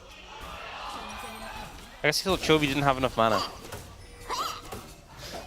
Also, Vikla did ult on the play, which Chovy did note there. Second dragon goes in its Infernal Soul for BNK. Okay, I mean, that's big, right? Feels pretty good. Especially with Ezreal, right? I think combos really well with him. The extra poke damage. So, you know, fingers crossed they can stack up more of those dragons. We'll see. Oh? Yeah. Some big damage onto Duro here. Still not enjoying their time very much. Down in the bottom lane. Raptor on the Raptors. He's gonna get a full uncontested Raptor camp. I'm so happy for him. Living the dream. Meanwhile, a little rotation down, but Canyon is coming down. Duro takes a huge amount of damage. Raptor just trying to run out of here, but now Chovy rotating down. Oh, he's got a passive. You're gonna have to flash. Yep. Oh, there it is. Disengage cone. He's fine. At least he knew it was there and was able to play around it well. So. Yeah. Got a little bit of an overstep. I feel like it's Mundo with your ult especially. You feel so safe, but they You got a yank stack back. of Heartsteel, though. Oh, so worth it. Honestly, even if you died, that's what we're playing for right now. He died to Chovy, maybe he gets a second stack, you know? True. Then that's like giga value. Yeah. We also, because it's Infernal Rift, you get the stacking ability haste on the Cinders, so more stacking available. It's a stacking game. That's what we're playing for right now. Stackosaurus Rex. Dura going for Ardent Sensor, not going for the Mikhails first. Which I personally would, even though you have the cleanse, I would have gone for Mikhails just because, I mean, you can use it on everyone, but also you cleanse a stun card, and what the B&K FearX do? Try to run at you. Yeah, I mean, they will do that. Sprint in a straight line right at you. But, you know, maybe Ruler said, build me Ardent Sensor. And he said, yes, sir. I could see that being a scenario. Yeah. I think that's fair. I think if Ruler asked me to build Ardent Sensor, I would. Yeah, I don't think you'd have much say in that, as our junglers are just babysitting bottom lane. This is their job. I know technically they are junglers, but actually they're babysitters first and foremost. I think the nice thing about the Aatrox into the Mundo is you can actually proc the passive with the Q, and then he gets yanked back anyway. Ardent Sensor completed. You know, a long time ago... Turret's about to get completed too. Yeah. Okay, Ruler is just getting chunked out right now. It feels like they're alternating resets between them. Yeah. When people get low. Chovy's trying to get some more damage mid. Overgrowth going to get some chunking done here. That turret is going down on this next wave. As we have backs here from Ruler and Duro, and Diablo picks up a big amount of gold. This is definitely a good start for the bottom lane. Really big issue, though, is that GENG are still ahead on gold after all of that on the bottom side of the map because Keen is 1,000 gold ahead. Yeah. This just keeps happening. Yeah, he is he's just really keen. His 4 plates in top lane. He's just kind of... You know, I think this was the thing, is B&K FearX kind of telegraphed they were going to pick the Gwen. We saw it, GENG saw it. Yeah. And I think GENG were just like, we can just pick whatever into it. There's some teams who are like, we can just pick Gwen into anything, and there's some teams who are like, we can just pick whatever into Gwen. And I think, you know, GENG is both of those teams because they have Keen. Yeah, it's not fair when your top laner always wins. It's a bit unbalanced. He's feeling a lot better today compared Yes. to the series against DK. He's feeling pretty good. He's in pretty good form. Yeah. Very wealthy right now. B&K FearX trying to set up the mid, get some pressure on the tower. Backing off now. It's 25 seconds until the Dragon. B&K FearX, Dragon win con is a great one. If you get that, phenomenal. But they do have to now deal with this Herald. Yeah, it's not going to be easy to deal with this, as we do have no TP for Keen.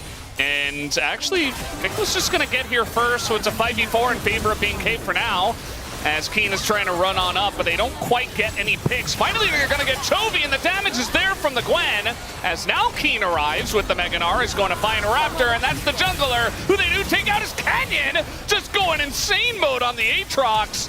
As that's going to force the flash here from Diablo. The Wallop hits him, but he is living for so long. Ruler has to flash into range just to be greedy, and he's not going to get the kill. As Clear clears the entirety of GENG after the fact. Maybe they should have dealt with the Gwen in a different way. Seems like critical mass might have just been hit with all those kills being picked up. And I think Chovy could have taken the Herald. Actually, the charge got started, so maybe he couldn't. Maybe the plan was to.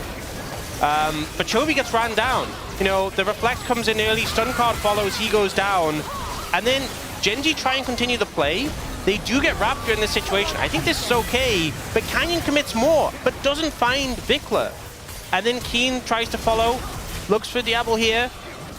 Such low health bars. Oof. And look how low Ruler is. He wants this so bad. Ah! Oh, man. There you go. Love to see it from Vikla. And Feel my hype. this is huge momentum for BNK. This is exactly what they needed. Keen was 1,100 gold ahead. He is now 300 gold down. Nice, 300 gold up. Oh, I've misread that. Okay, I'm trolling. It's still a giant chunk. Okay. The point still stands. I misread that. 800 gold, not 1,400. That would have been really crazy. I mean, it's still a Gwen that immediately comes back into the game. It's 2-0 and 3. Still a lot of gold. It is Vikla, though, who's 1,400 gold up. That's a big lead. Yeah. I mean, he is TF and also got a triple kill in the last fight, so... Okay, Clear is very scary, though. Yeah. Once he gets Dusk and Dawn, I mean, Keen was doing great in the lane, but once you hit those item spikes, it will become increasingly difficult for Keen to deal with it. I love how I talked about what did caster casing, and then I just... Oh my god. I did it myself. We're all very capable caster cursors, it turns out. That was an impressive one. That was pretty good. Yeah. I see you're trying to live up to the Chronicler ability level. The thing is, the difference between me and him is I won't sit there and pretend, no, it's not real. It's not a thing. He'll just acknowledge the true fact, which is very obvious. I did that. That was me. Yeah. And now, Devil's on a big spike with the Triforce Muramana fully stacked. Vikla, he's got Lich Bane out of ages. If he gets the Rapid Fire Cannon as well, which he's already ahead, he's definitely leaning towards... He should have that pretty soon. He's going to be in such a good spot. He's going to be so strong on those 3 items. So BNK FearX in a great spot. If they get those 3 items for that 4th Dragon fight, that could be the angle for BNK FearX.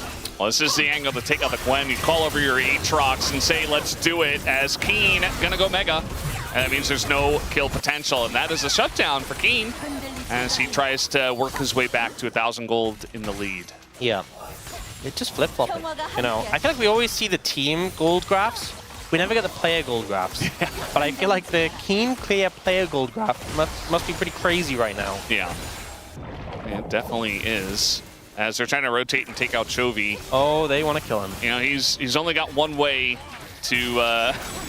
yeah, he's got the gold card, but can he deal with Raptor? The ult's going to come out, and they give the kill over to Diablo. And a very easy dive here for BNK. Yeah. Oh, you notice that Vikla didn't get an assist on that? I mean, obviously, like, the stun card's reflected, you know? Yeah. But it's, didn't... Should have ulted. Yeah, unlucky. Should not have ulted. He is going to pick up all those cinders after getting the turret as well. That's got to feel good. So he should, I would think, after getting this wave, probably have rapid fire. Yes, maybe, perhaps. Yes. He also has 8-stack Dark Seal. Magias, great spot. 4th. Feels very Showmaker-esque. I think you're... he's going to stick around. Maybe he needed one more wave for the item. Not sure if he actually got it, though. So he's just going to back and maybe wait a little bit. Sticking around in the in the fountain. Very invested to see if he gets this. I mean, he must be, if he's sticking around for that long. Yeah. The fact he's waiting. Surely. Any moment now. But he didn't buy... He has a slot open. He didn't buy the Zeal and then complete it. He's like, no, I'm waiting for the full thing. There it is. And there we go. Big item. To have completed that extra range, going to make things really difficult and uncomfortable for GENG. In a minute until Infernal. The fact you're not getting it just before the Dragon, the fact you have some bonus time, means you're set up well in advance and you can use it to control the space ahead of it. Really hard for GENG to approach. Remember, they have a Lulu support without a Mikhail, so if Duro tries to approach to get vision, he's getting stun card, could just die. And Vikla had such a rough starting time in the laning phase. He did not have a fun time against Joseph V in lane. Things going much better now. Yeah. This is kind of funny how Diablo and Callan can just sit there, give him like a Mantra Inspire and just have at it and essentially just try to hit him with Mystic shots, and there's really not much that they can do about it. Crit Cloak here for Ruler, but that's about all he gets on his back. So a lot of pressure in mid, and And now Vikla might be in a little bit of trouble. We have TP coming in. The gold card actually is going to save him. And now, you know, TP coming in from BNK. We got Chovy and Canyon already pretty low. Look at Chovy's not really able to do much. Just getting run down by the Mundo. He's already dead. And now we got the Destiny coming out. They're looking to pile in onto the Aatrox. So much healing there from Canyon. But I think eventually, right, they should just take him out. As there it is, the cards get it done. And that's the end. And maybe just Infernal Soul for BNK. Yep, that should be a secured, currently contested. The attempt to get a pick on a Vikla. You could see the logic from it from GENG, but Vikla had summons, had a way of disengaging, and all of BNK VRX moved in to collapse in return. Vikla as well. Notice so that he actually red cards, well, initially gold cards Canyon. Oh, never mind. Well, I guess Keen is also dead. I'm not really sure why he's still down here after the Drake was taken, but that's going to be a free kill on top of it all. Well, he's just gone. Not sure if we're going to see the replay of what happened. Oh, we will go back in this. So he gold cards Canyon to get some space, Ghost as well. And then he red cards Canyon here. So Chovy can't reflect it, and it slows him. Catches him as well. And Raptor just runs him down. Nothing he can really do or outplay in that situation. And immediately, GENG know it's kind of cooked, right? Canyon tries to turn it around, but he's 1v3 right now, clears zoning the rest off. Meanwhile, Ruler might just die. Tons of shielding does come through, though, and Ruler will survive, and that's going to be the end of Diablo, as he does get ulted from afar by Chovy. Not a necessary play. Yeah, I mean, this game is not over, even though you do have the Infernal Soul, BNK. You intro Lulu, Yanara. You are 2-0 down in the series, I want to remind you, BNK VRX. Relevant information. Diablo feeling himself a little bit. He's like, I got my Infernal Soul. I can Arcane Shift into melee range. You can. Absolutely, you can do that. You shouldn't do that. You should not do that. Let's go a little replay of how that happened. Okay, so you got slowed. The Q did so much damage, he was like, I'm going in. It was pretty close, you know? Not a in Diablo's eyes. Not a needed play. Yeah. He didn't ban his flash, though. In terms of summoners, they did trade up. And here we go once again. Ow. Oh my goodness. He's trying to play the game. The turret! Oh no. Oh my god. He has Magias too. That could have been 4 stacks. Diablo's getting in there. He is a mobile turret right now. There's literally a binding you can set to target. You can actually, so you can't target turrets. Yeah. Target champions only. You can actually set it so you can't target turrets. Well, they're going to look to take down the Baron anyway. And okay. Ruler They're doesn't have ahead. sums and he's not here. So I think they can just get it. A little bit of shenanigans here as they're trying to keep GENG out of the pit and anywhere near it. No root comes down. Vikla is going to get flashed on, actually, but he just runs away, utilizes the walk strategy, and they cannot get on top of him.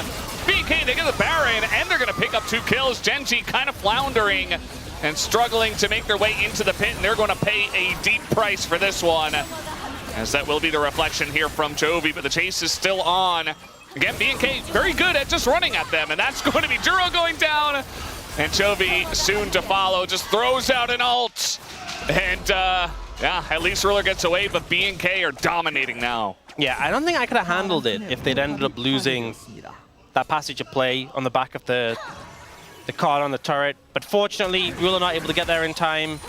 And BNK VRX managed to control the space pretty well. GENG trying to rush in here, but the 80 carry is late. Keen trying to approach, has the Mega Knot available. They end up looking for Vikla. But he just manages to disengage here. Canyon dives onto him with the ult with the movement speed. They get stunned. Flashes forward, but Vikla gets out of the tether range. And the Aatrox just doesn't achieve anything. You know, this comp is such limited setup, limited engage. And they was kind of just run at them. And then it's this awkward chase down. Here, Vikla stun cards Chovy and just backs off. It's like, I'll tank the stun. My job here is done. I'm just going to push mid. I freed up my 80 carry to play hyper aggressive now because he knows his Mystic Shots won't hit him in the face. Yeah. And that's exactly where you want your Diablo to be if you are Vikla. And they still have Baron here. 6,000 gold Red Bull Baron power play, and they're not done yet. And they should be able to take down this top inhibitor. And the poke is just too much for them to handle. Diablo's popping off, and well, Raptor kind of tanking everything, but he's pretty tanky. He is Mundo, so he does that pretty well. They have good pressure right now. Keen. I mean, even the TF is just doing insane amounts of damage, has 16 stacks on Majai's. Very fed. And he has Infernal Soul, which just adds so much on top of everything else. Just a couple of mistakes from GENG at key moments, and BNK playing a really strong series. Looks like, yeah, Roller just has to run away again. And that's kind of been his role so far, as that's it's going to be the Nard down as well. And BNK, they're just keeping him at arm's length and saying we can do whatever we want. There's no easy way to close distance. They just don't have engage. Yeah, just don't really have an option, especially with Keen in Mininar. So Canyon just going to kind of frontline for them, and that will be the end of this game. BNK still alive in the series, and they will take a game off of GENG. We finally have a series on our hands. Yep. Not going to be a 3-0. We see BNK FRX answer back, and even though the top mid lane matchups ended up being a little bit rough, that team fight around mid is where it really came back. Vikla getting a lot of value on the TF, despite getting bullied out by Chovy, and Clay on the Gwen getting so much work done in that mid fight, despite getting menaced on by Keen there. You see, like, Keen was bullying him out in lane, and he ended up doing more damage than him. Diablo as well in the Ezreal played like an absolute psychopath. Never change. In a positive way. Never change. Yeah. I think BNK FRX definitely there was just not a lot of ways to punish them, not a lot of ways to get on top of them. I think they had some good tools in this one, much better than last game at least. But it's still an uphill battle from here throughout the series. But they got that first step towards them going to first stand, towards getting this series back into their control. Yeah, still a chance here for BNK. 2-1 now in favor of GENG as we head into the break.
가보자. 세게 하자. 오케이. 누나라, 야, 그 천천히 해봐. 룰루 공도 빠졌어, 얘네.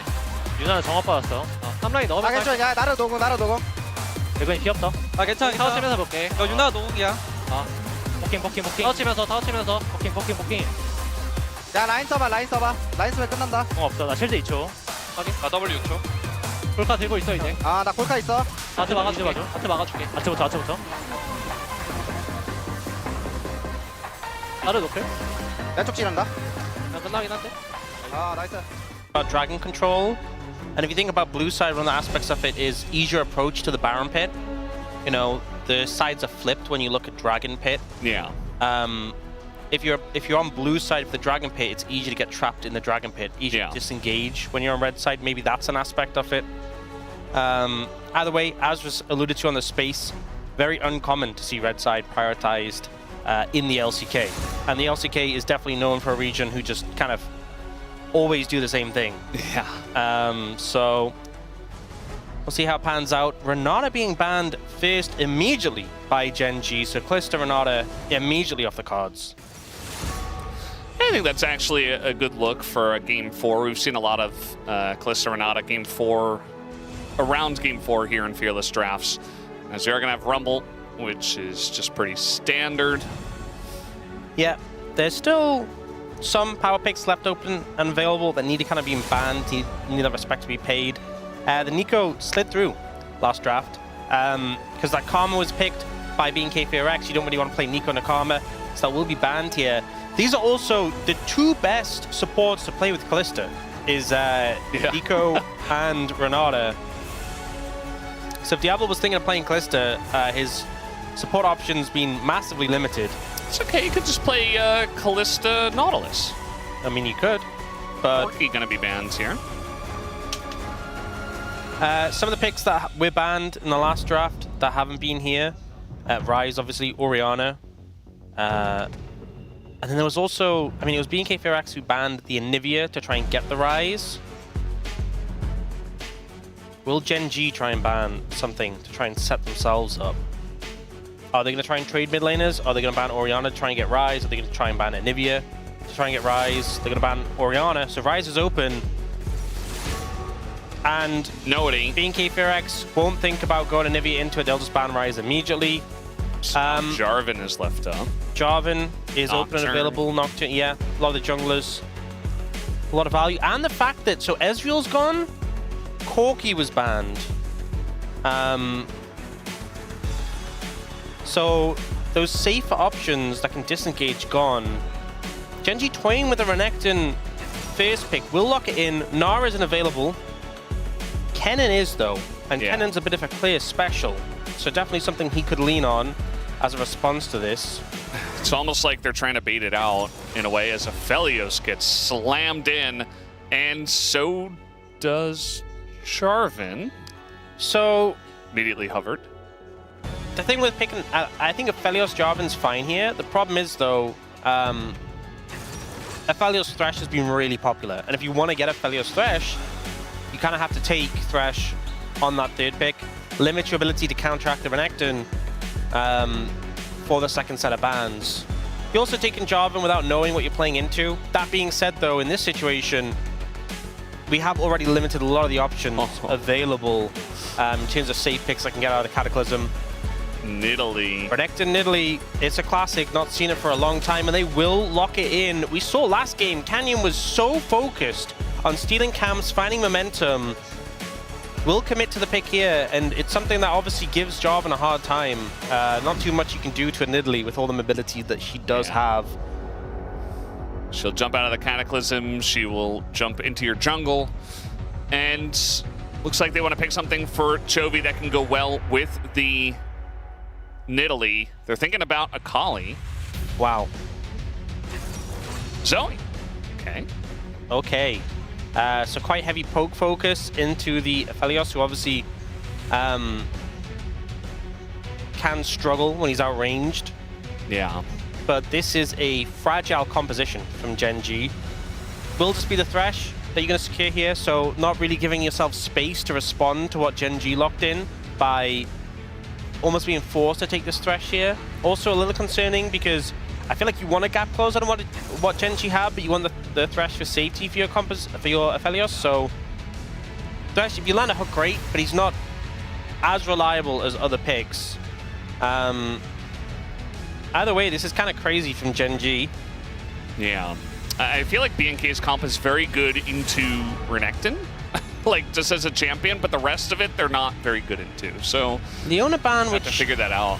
I'm not so sure about. Thresh generally pretty good into Leona, and it very much increased the value of things like Cleanse, Mikhail's, Mimic-Treads. So Leona ban, not one I'd typically expect. Akali ban comes through. You know, we saw Vikla obviously solo kill Chovy on that Azir, but also something that could be played into the Zoe. You know, stealth makes it hard for Zoe to hit stuff. You can shuriken back even if she goes at you from very far away. So could have been a good choice, but not going to happen this time for Vikla. Yeah, kind of difficult to figure out what he can play in this situation. It's going to be able to match up well into the Zoe and function well for the comp. Do see the Blitzcrank ban come through, which I think makes sense. Duro, bit of a specialist on this pick, and if you land a Sleepy Trouble Bubble and then just hook someone, they are just dead. Also good into the Thresh. I think the Galio ban's good, syncs well with the Jarvan, and kind of, especially into a Nidalee Zoe, just stack them on, they're not going to be able to do anything to you. But didn't really touch the likes of the Kennen. Yeah. Which we know is a good matchup into the Renekton. We know it's something that Clear is very solid on. Will they just go that? For now, they're going to pick up the Syndra for Vikla, something that's definitely playable into the Zoe. And you do have that Scat of the Week. If you can connect with that onto one of these targets, could find a way to close the gap. Yeah, and if Helios has enough damage, it's not like you're playing like a Jhin with the Syndra and you're kind of lacking damage, so feels good. And the response, Jinx, seemingly to be hovered. They're thinking about the Nautilus first, so that's going to come out. Nautilus, something we've seen picked a decent amount in times past into Thresh. Adam, love it into the Jarvan, just the Cataclysm disrupts what you want to do quite a bit. Jinx, though, I mean, we know Rule is a great Jinx, and we've seen it a ton of times into the Aphelios specifically. This is very much, I'm thinking about the 2v2, but into Syndra Jarvan, not the most fun scenario for the Jinx, and not a ton of protection in this composition. I think they're just going to hope they can, you know, press their buttons forward and, you know, get ahead in that manner and create space for the Jinx. So the Kennen kind of being held up, but they might want another frontliner here. I think it's one of the two. You know, they definitely want something that can help lead the charge, and Ornn has that engage. If you hit that ult, and the rest of the team can move in, set up that engage. If you close the distance on Genji's backline, it's just game over. And I think Genji have a composition where if you get that early momentum, then yes, some of these picks can be really frustrating to deal with. But it just, you know, if Renekton Nidalee falls behind, if Zoe falls behind, there's not that much protection for the Jinx. Their composition is definitely not one we'd expect to see in the year of 2026 in the LCK Cup. No. And it's also very fragile. Whereas BNK Fearax, their composition feels a lot more standard. Now, they may at times struggle to get on top of some of these members on the back line, but they have engage tools. As long as they connect, and we know BNK Fearax, they will throw everything in the kitchen sink at them. Yeah. We just have to see if they can pull it off. I think there's a lot of ways to punish the Zoe specifically. If he ever gets a little bit too aggressive, you can get an Ornn right on top of you, a Scout of the Week right on top of you. Even a Thresh can set up hooks. Even the Jarvan can be ready to flag drag. So Chovy's got to be very measured here, but they also need him to do a lot of poke and prodding with the Nidalee. We'll have to wait and see how it is going to pan out here. This does look like we are just about ready to hop onto the rip for game number 4. And let's do that right now.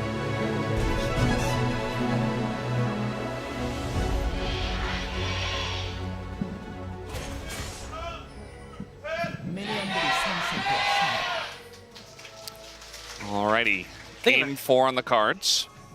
I think an aspect as well of the Ornn into the Renekton Nidalee is a lot more stable than the Kennen. Also can kind of tank the Sleepy Trouble Bubbles a little bit and buffer with the W.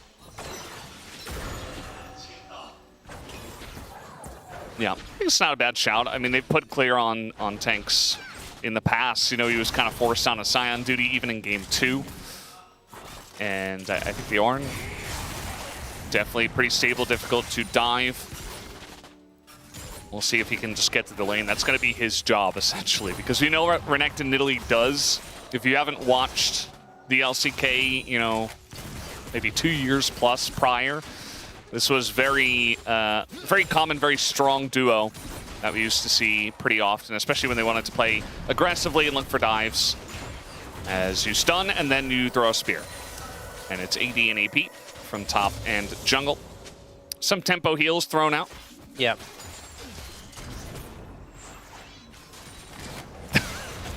thinking about when they were going to go for the hook, and Kellen just gets hooked and has to flash away. Yeah, that was really poor, if I'm being honest, from Kellen there.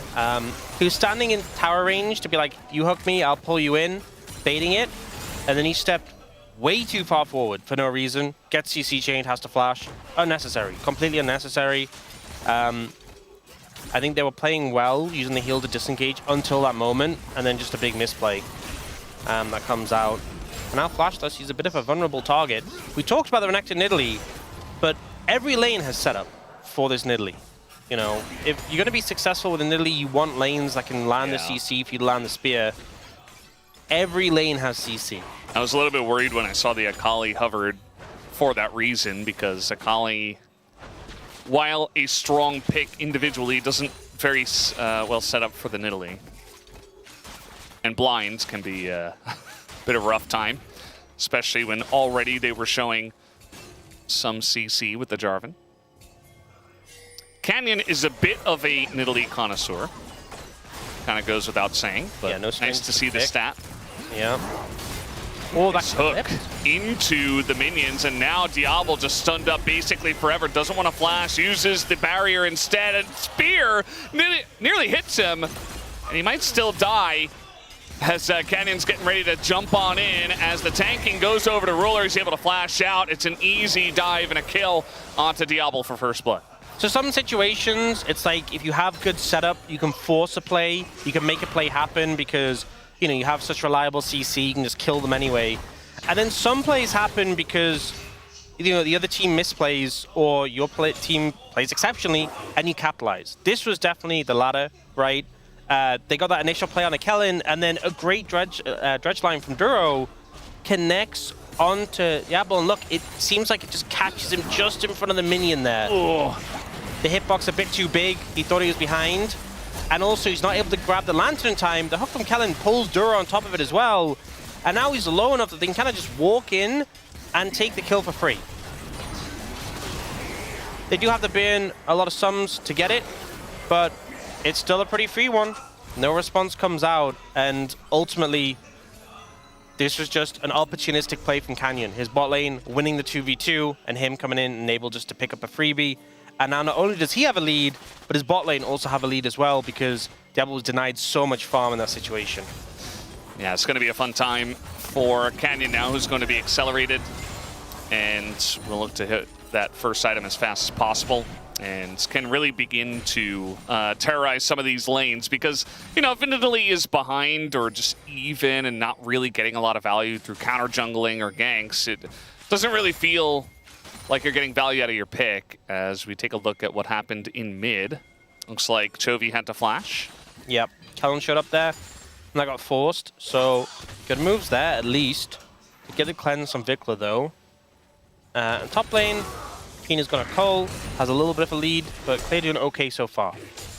And as much as obviously feels bad what happened bot lane for being K4X, maybe Clay was just like, oh, thank God it's not me. I mean, probably, but at the same time, I kind of want Diablo to be farming and getting money and carrying you with some. He'll give him the ornaments later. It's fine. Yeah. I feel like the Ornn has not really hit as good as it used to in the past. Obviously, he received a lot of changes over the years because he was so prevalent in the LCK and other regions. Yeah, a lot toning down. Yeah. He did do just a bit too much. Still good into a lot of the lanes as kind of a neutralizer, especially into Rumble is the one we see a lot. But Renekton a lot beefier. Yeah, still has this engage tool, which is nice. But dealing with 6 item melee carries, not so fun. No matter how tanky you are. Dragon picked up, and I think GENG continuing this objective momentum going to be really important for them. With a composition like this, you need to be trying to get as many as you can early as possible. Mm-hmm. That's definitely one of the other things that Nidalee is really good at as well. Allows you to snowball. She can take objectives very fast. Wow, she's good at so many things. Why don't we see Nidalee more often? Well, she's hard to play. It's not the only reason, but you know, you have to have lanes that I feel like you have to check a lot of boxes to really make it work. As the Horn does get the cannon, most importantly, and Chovy is what I was talking about. Now he doesn't have his flash, although the damage isn't quite there, but He did just have a locket in his pocket, so that's nice. that's not fair. Yeah. I mean, I also think, you know, Nidalee is very liable to fall off a cliff. We all remember the Atlas airbet. Baldless. Which I believe was also Nidalee into Ornn. Wasn't it? It would make sense for that time, It was right? definitely Nidalee, but I'm pretty sure it was into Ornn as well. Wouldn't be surprising. Which, in hindsight, was a terrible bet to make, you know? I mean, it was a ridiculous lead they had, right? So Even so. sometimes you get unlucky. Don't catch me making a bet like that, Nidalee into Ornn. No way. Atlas at that time was playing it a little bit fast and loose, you know. Nowadays, he has learned his lesson. No, he hasn't. No, he has not. A little bit. He would still do that. Yeah, it's just... Do you remember release Zoe? Just, you know, the early redemption? And just being able to slam that down? Yeah. Just having a free locket is just not balanced. You could see he was very calm throughout that whole thing. I think he knew that he was not in danger, but it still does show an example of how they are going to punish the Zoe, as I was talking about after the draft. You know, she hops forward in the portal jump. You just know exactly where she's going to go back, and it makes these pick potential plays from B&K very obvious to play. As Clear was thanking his lucky stars last time, but now with the Dominus coming in, he is desperately trying to clear the wave. As one stun comes through, Keen is going to eat a couple of turret shots, but pretty simple enough here for GENG. Yeah, he really tried. But it's just difficult into Renekton Nidalee. There's just a limited amount you can do. A lot of mobility, the extra health for the Renekton ultimate to keep him alive for the dive. And it's kind of like back to our usual programming, you know? Canyon went bot because there was a window that was open and available, but this is kind of what we expected. First and foremost. Yeah. It seems like bot lane is kind of going the way it has been after the dive, which is Ruler. About 400 gold in the lead, did pick up a call of his own. And they are just kind of scaling down here with the Jinx. With the call, they also have Renekton with call. Keen always tries his best to find any possible way to get ahead of his tank opponent in the top lane, and he makes sure that he punishes pretty much every team and player for picking a tank into him, even if he doesn't have first strike. Yeah, that's kind of been his thing. You know, a lot of players picking tanks into him, and other than Shiwu in that series, usually Keen just getting the better of them. Oh, Right, flash on forward onto Ruler, who just cleanses away. Duro not able to hook onto the wall, throws out the depth charge, but eventually Raptor is going to come on in. Oh, but the buffer gets onto the wall before the Cataclysm gets in. so close. If Raptor been a little sooner on that play, and the Cataclysm gets down, Dredgeline would have hit it. It looks like, obviously, he's dredgelining through the terrain, but the Q's already gone out. Yeah. So it doesn't matter that the terrain comes through because, you know, the logic is Dredgeline is there, I'm going to it. Diablo's kind of getting chunked here. He's just baiting the ult. He's just, you know, he's just doing his thing. Calculated. Are we surprised? Wasn't able to clear the wave. It's going to miss a couple of ranged minions there. Needs pretty much everything he can get, to be honest, to try to catch up. He's now almost 700 gold behind anyone Collector first, which not a bad item into this comp specifically. There's just not a lot of tankiness, but you still have to deal with Nautilus and Renekton. Yeah, so here, the first one, so he gets it into the wall, but the second drag of the hook pulls him out of it. But he gets a reduced cooldown because he hit the terrain, and then here, because he hits the terrain again, it does get him out of it. 뺐어. 스트레스 높을. 야, 이게 저렇게 되네. Ruler was very surprised. He was like, whoa, that's the way it works. Certainly very impressed by Duro's play there. So Yeah. So it can obviously be difficult to impress Ruler. the Cataclysm's down before you throw it, you'll just Q the Cataclysm, but because he Q'd before the Cataclysm was down, even though it came down after, he went to it. But Oh, yeah, he's going to be pulled back once again, and this time Duro does not have his flash, so can be in a bit of trouble here. Is going to hook into the wall once again. Duro is clean on this Nautilus, and he will live as now the hook comes back in. Kellen is dead. We got the TP here first from Keen, and now B&K are just running for their lives. So much damage is being thrown down, and there's nowhere for B&K to run or to hide. Flashes being thrown out here. Chovy behind enemy lines into 2 of them, and it even lands the bubble. It's beautiful from Chovy to finish it off. And now it's 7-0, 6,000 gold the lead for GENG. This one might just be over.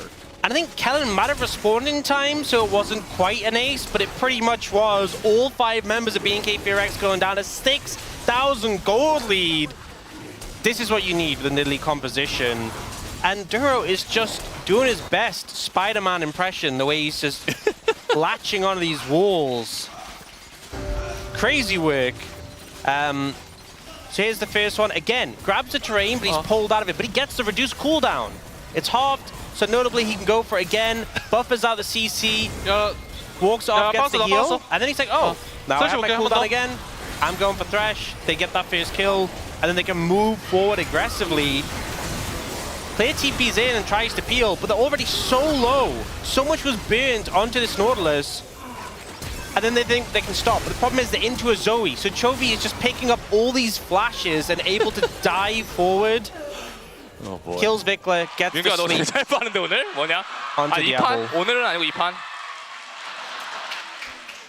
So Riller was like, you are so good today. I mean, this game.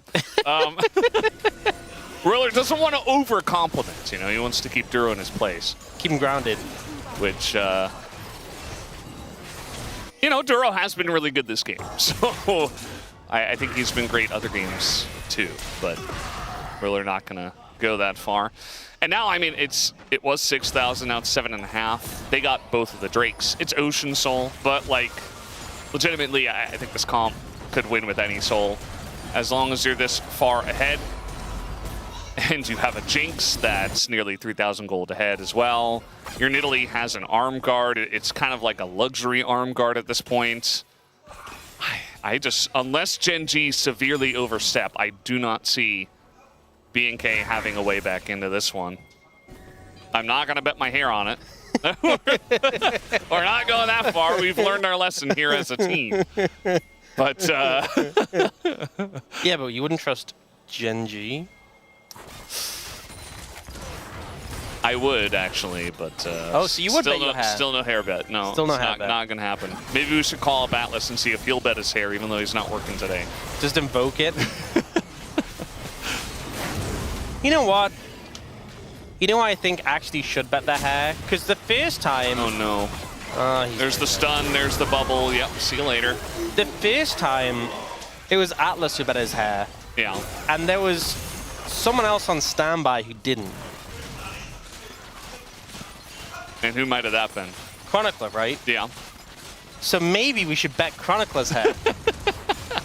I'm sure he'd appreciate that. He has quite long hair as well. Yeah, that's so true. there's a lot to bet. You know what? I'm willing to do it. Are you willing to do it? Absolutely. Yeah. I would love to bet Chronicler's hair on this game. Yeah, I am willing to bet Chronicler's hair that GENG win this game. You know what?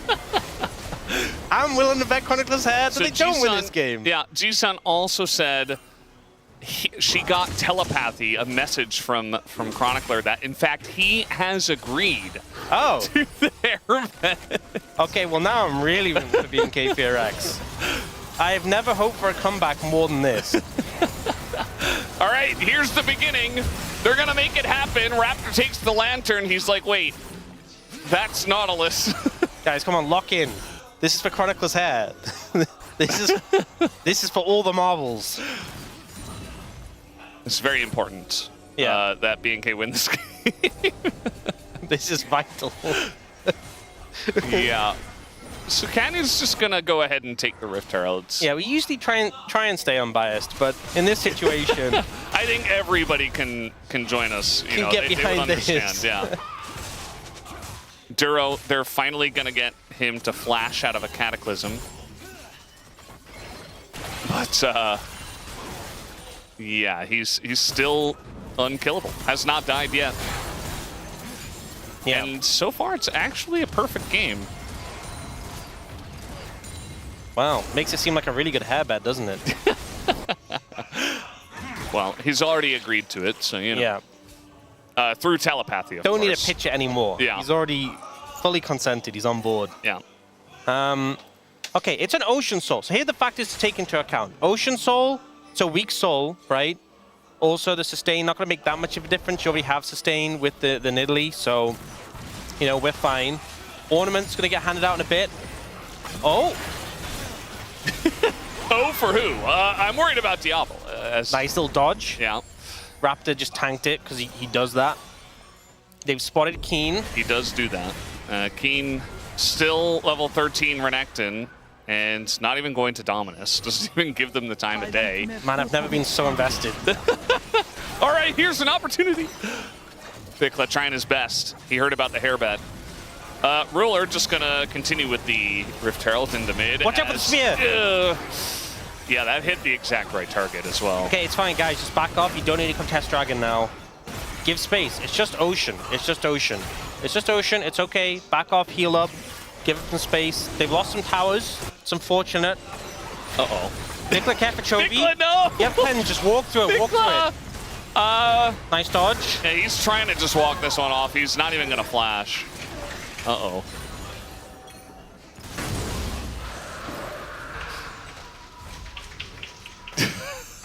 I'm so dialed in now. I'm so dialed in. Yeah. You know what's gonna happen as well? If GENG, and I'm using if GENG win this game, Chronicle's gonna send us a smug picture of his hair looking very long. Yeah.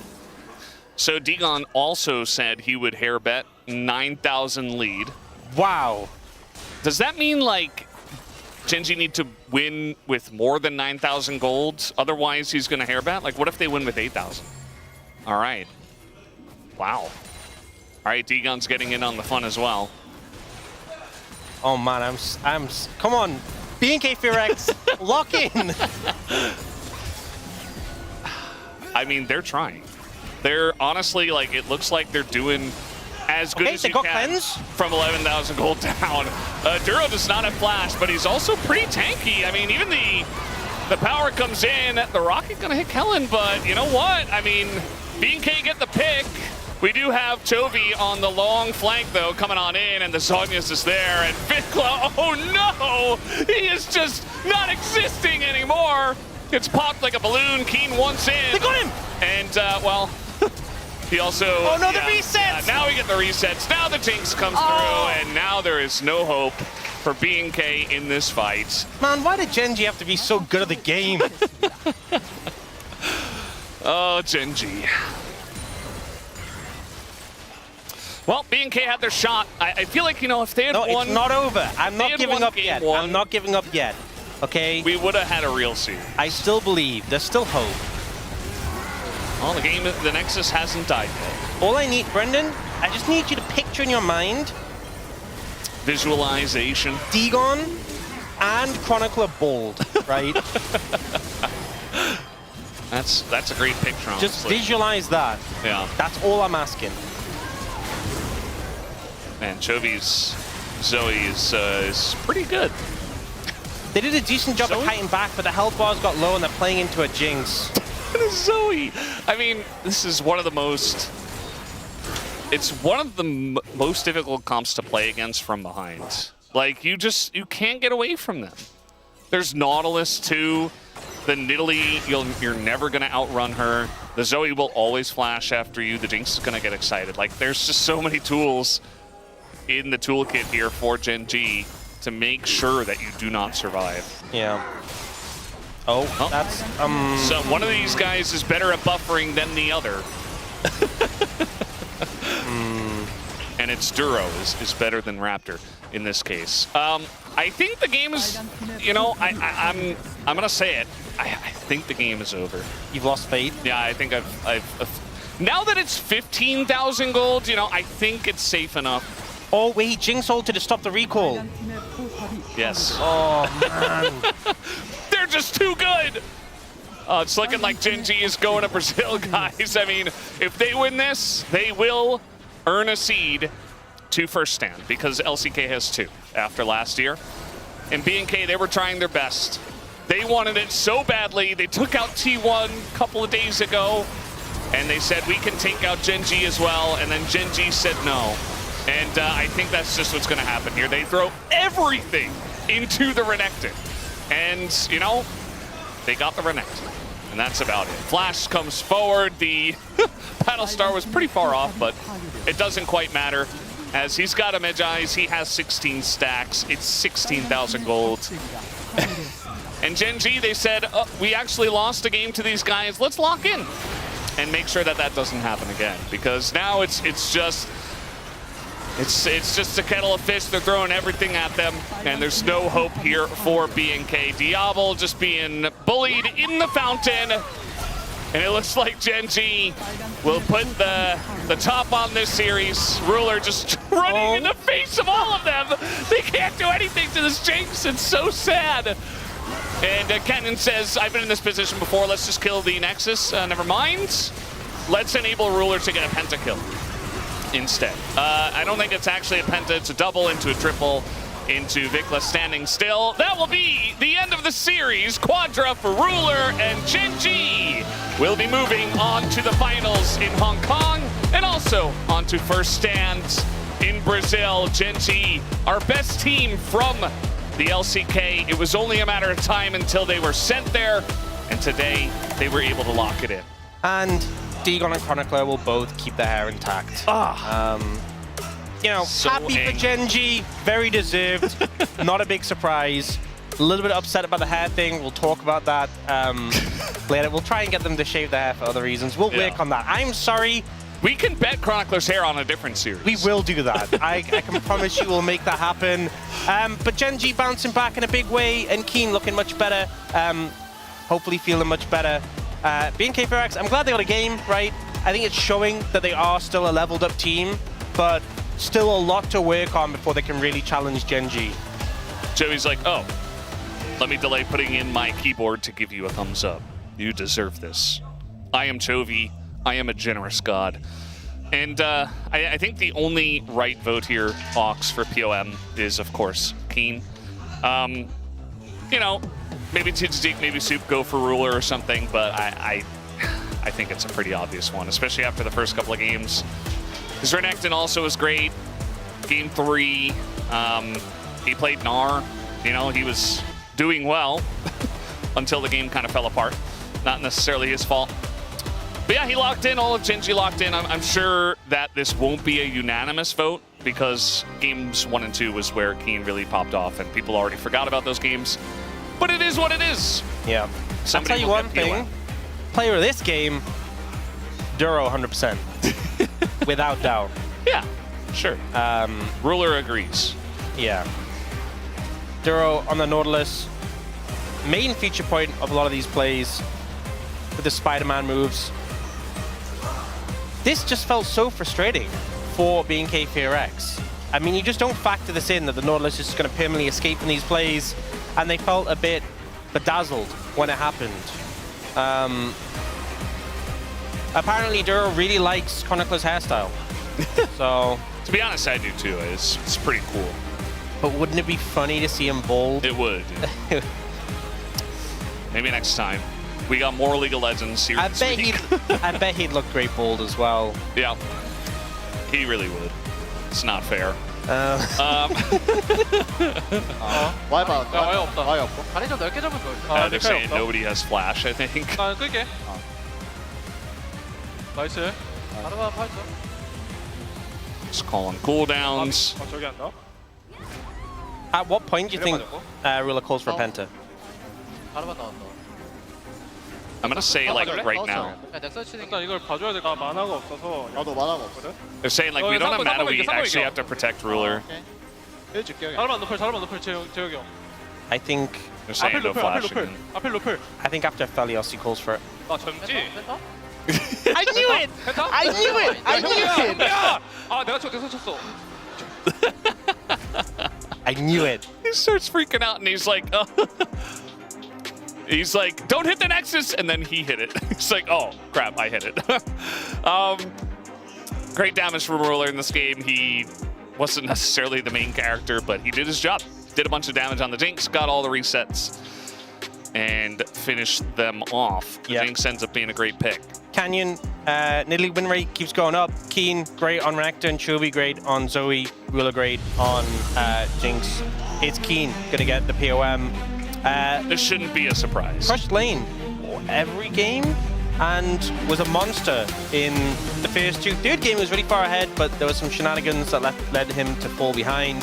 Game 4, I think, was the one that was not as much about him, but still was pretty impressive. But I think a big bounce back from the previous series where he was feeling unwell, and it's always good seeing Keen in good form, which is usually always the case. Yeah. I mean, at the end of the day, you know, BNK, you remember in their coach interview, they were like, we're worried about Chovy, the rest of them, we feel like we can match them as a team.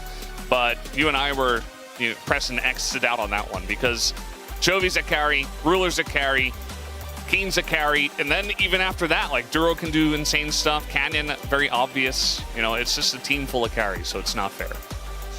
It really isn't. Yeah. Yeah. Man, I'm still upset about the hair thing.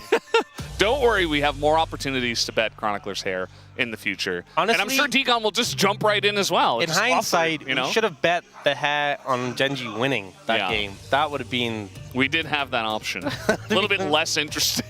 But it would have been a much better move. He would have lost his hair. Yeah. And that's the important part, honestly.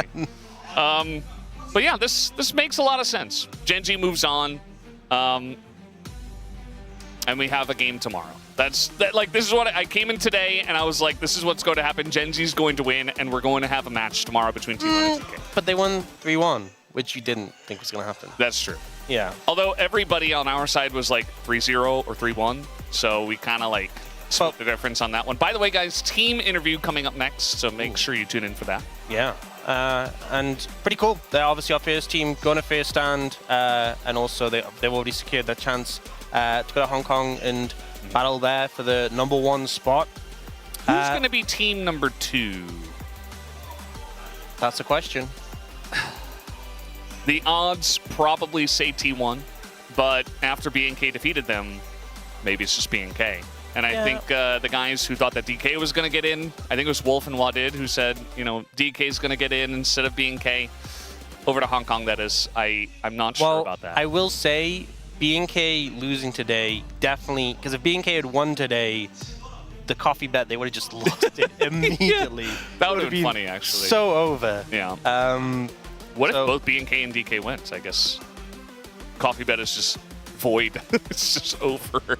Yeah. Because they both win Genji T1, so. Yeah, I think that's what happens. Yeah. But they were kind of hoping for it to be over. That's the best case scenario for them from here.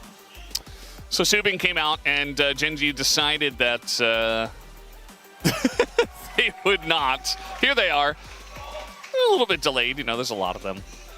And I'm very excited to hear what they have to say about, you know, the future of Genji. Obviously, last year, Genji was also incredibly strong, but they did not win LCK Cup, and they did not go to first stand. So Homolife Esports kind of took the beginning of the year in that sense. But now Genji is starting off this year extremely strong, keeping the same roster, and maybe they'll try to keep it going all the way from LCK Cup. And guys, we do have the interview ready to go, so I'll hand it over to Deer for the translation. Thank you for the handoff, guys. This is Deer for the team interview translation. We have Genji, the entire team and players of Genji, who just took a 3-1 victory and secured the 2026 LCK Cup Finals and first stand. We have Keen first. Congratulations on the win. You'll be at the finals and first stand. How do you feel? Now, after winning today's series, there are a lot of on the stakes with the finals and the first stand. Very important. There were some dicey moments, but I'm just glad that we were able to secure today's victory. And before facing BFX today, how were the prep process like? I think BFX tries to play around jungle bot, so I think that's what we were trying to really just keep in mind. Now, although you dropped a game, it was overall a very dominant series. So, what ultimately got you the victory? I can't really pinpoint just one thing, but I feel like our team, the entire team and my players actually played really well in terms of team fighting as well. Perhaps you can say that the POM yours contributed. Yeah, I mean, as the POM, I'm sure that I had more contribution to today's victory. What are you looking forward to the most as you will be in Hong Kong for the finals? It'll be international roadshow. Will be very different than the usual. So I feel like I'm looking forward to it being a lot more fun. Congratulations once again. Thank you. And next up, we have Canyon. With that 3-1, you secured the finals and first stand. How do you feel? No, we quickly secured the finals, which feels great. And I hope that we have to be well prepared for the finals. And you were against Raptor, who's in great form lately. So what did you watch out for? I think he's very good with trades, and he's also is always very in sync with his bot lane. Hands out. And I feel like that's pretty much an outstanding thing that he knows how to do well. And in Game 4, you guys picked Renekton and Nidalee, and that was the first Nidalee appearance in the LCK Cup. So what was the idea behind her? You know, because throughout the series, a lot of the good jungle picks have disappeared, I felt like Nidalee was a viable pick. And I think my teammates actually did so well, and we were able to scale really fast.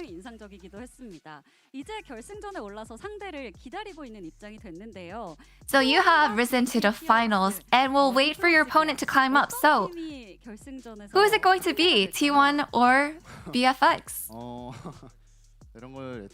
Well, you know, I'm not very good with these kind of predictions, but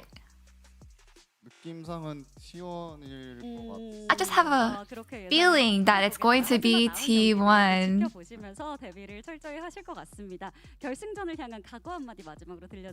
And what is your mindset for the finals? As for today, I feel like I lacked in terms of trading and fighting, so I think I just have to do a better prep work into the finals so that I can have a better showing. And next, we'll have a talk with Chovy. How do you feel about this victory? You know, it feels great, eh? And I think we do have some room for improvement, and I hope that we can fill those lacking points until the next match. And a question for the belt connoisseur. This morning, Jojo Pian from LEC went Rocket Belt with Azir, and we saw it again today. So, what are your thoughts? Is Rocket Belt Azir good? You know, the only way Azir can utilize Rocket Belt is actually honestly very limited. It's just one thing. But I think it's just a really cost-effective item. And in this LCK Cup, your form is quite insane. And we're excited to see you at the finals. So, what will you focus on? I think I'm doing pretty well, so I think I'll just have to keep on doing what I'm doing right now. And what about any message for your fans? And we will be heading off to Hong Kong. I hope that we can keep on showing a great performance for you guys. And next up is Ruler. And you have made it to the finals. How do you feel? I think we did a really good job for today's victory. I feel great. And many say that it is currently bot lane meta. And as you were the one who ruled the world in bot meta, are you confident? It feels a little different from back then, but for sure, yeah, I have always won and did pretty well during bot meta, so I'm pretty confident. And in Game 4, after seeing Duro's clutch plays, you said, Duro, you're so good, but not today, just this game. So didn't he do well? Yeah, I do think that he did well.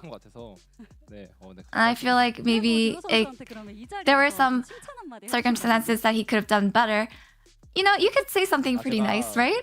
평소에 칭찬을 많이 하고 있어서 Honestly, I do say nice things all the time to him. 여기서 받는 So, 것보다도 이제 뒤에서 좀 Instead of, you know, getting a compliment in this space, I'm sure that he'll appreciate it in, you know, in the back end of the things. And what is your mindset for winning the LCK Cup? We have made it to the finals, but I want to make sure that we come back and do a better job during the finals to give you guys, to make everyone proud and give you guys a great performance as well. And Duro, how do you feel about today's victory? You know, I was expecting it to be a difficult match, but I'm just so relieved that it was a 3-1. Bot prio was key for this series, so what was your mindset? You know, if we were to lose bot lane, it would have been a very, very difficult and exhausting match. So I think I was playing with the mindset that we have to get bot prio. And Ruler said that he cannot publicly give you a good word or compliment. So what do you think of that? You know, during scrims, usually he does say nice things to me, so I am okay, really. And according to the team YouTube channel, you seem to be the class clown controlling the team spirit. So how will you keep the energy high in Hong Kong? I don't know how I became the clown, to be honest, but in Hong Kong, I want to be more calm.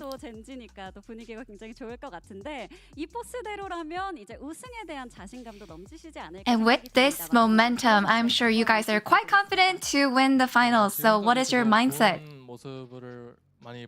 Up until now, I think we were able to give you guys a great showing, and I hope that we can keep it up all the way up to the finals in Hong Kong. Thank you so much for the support.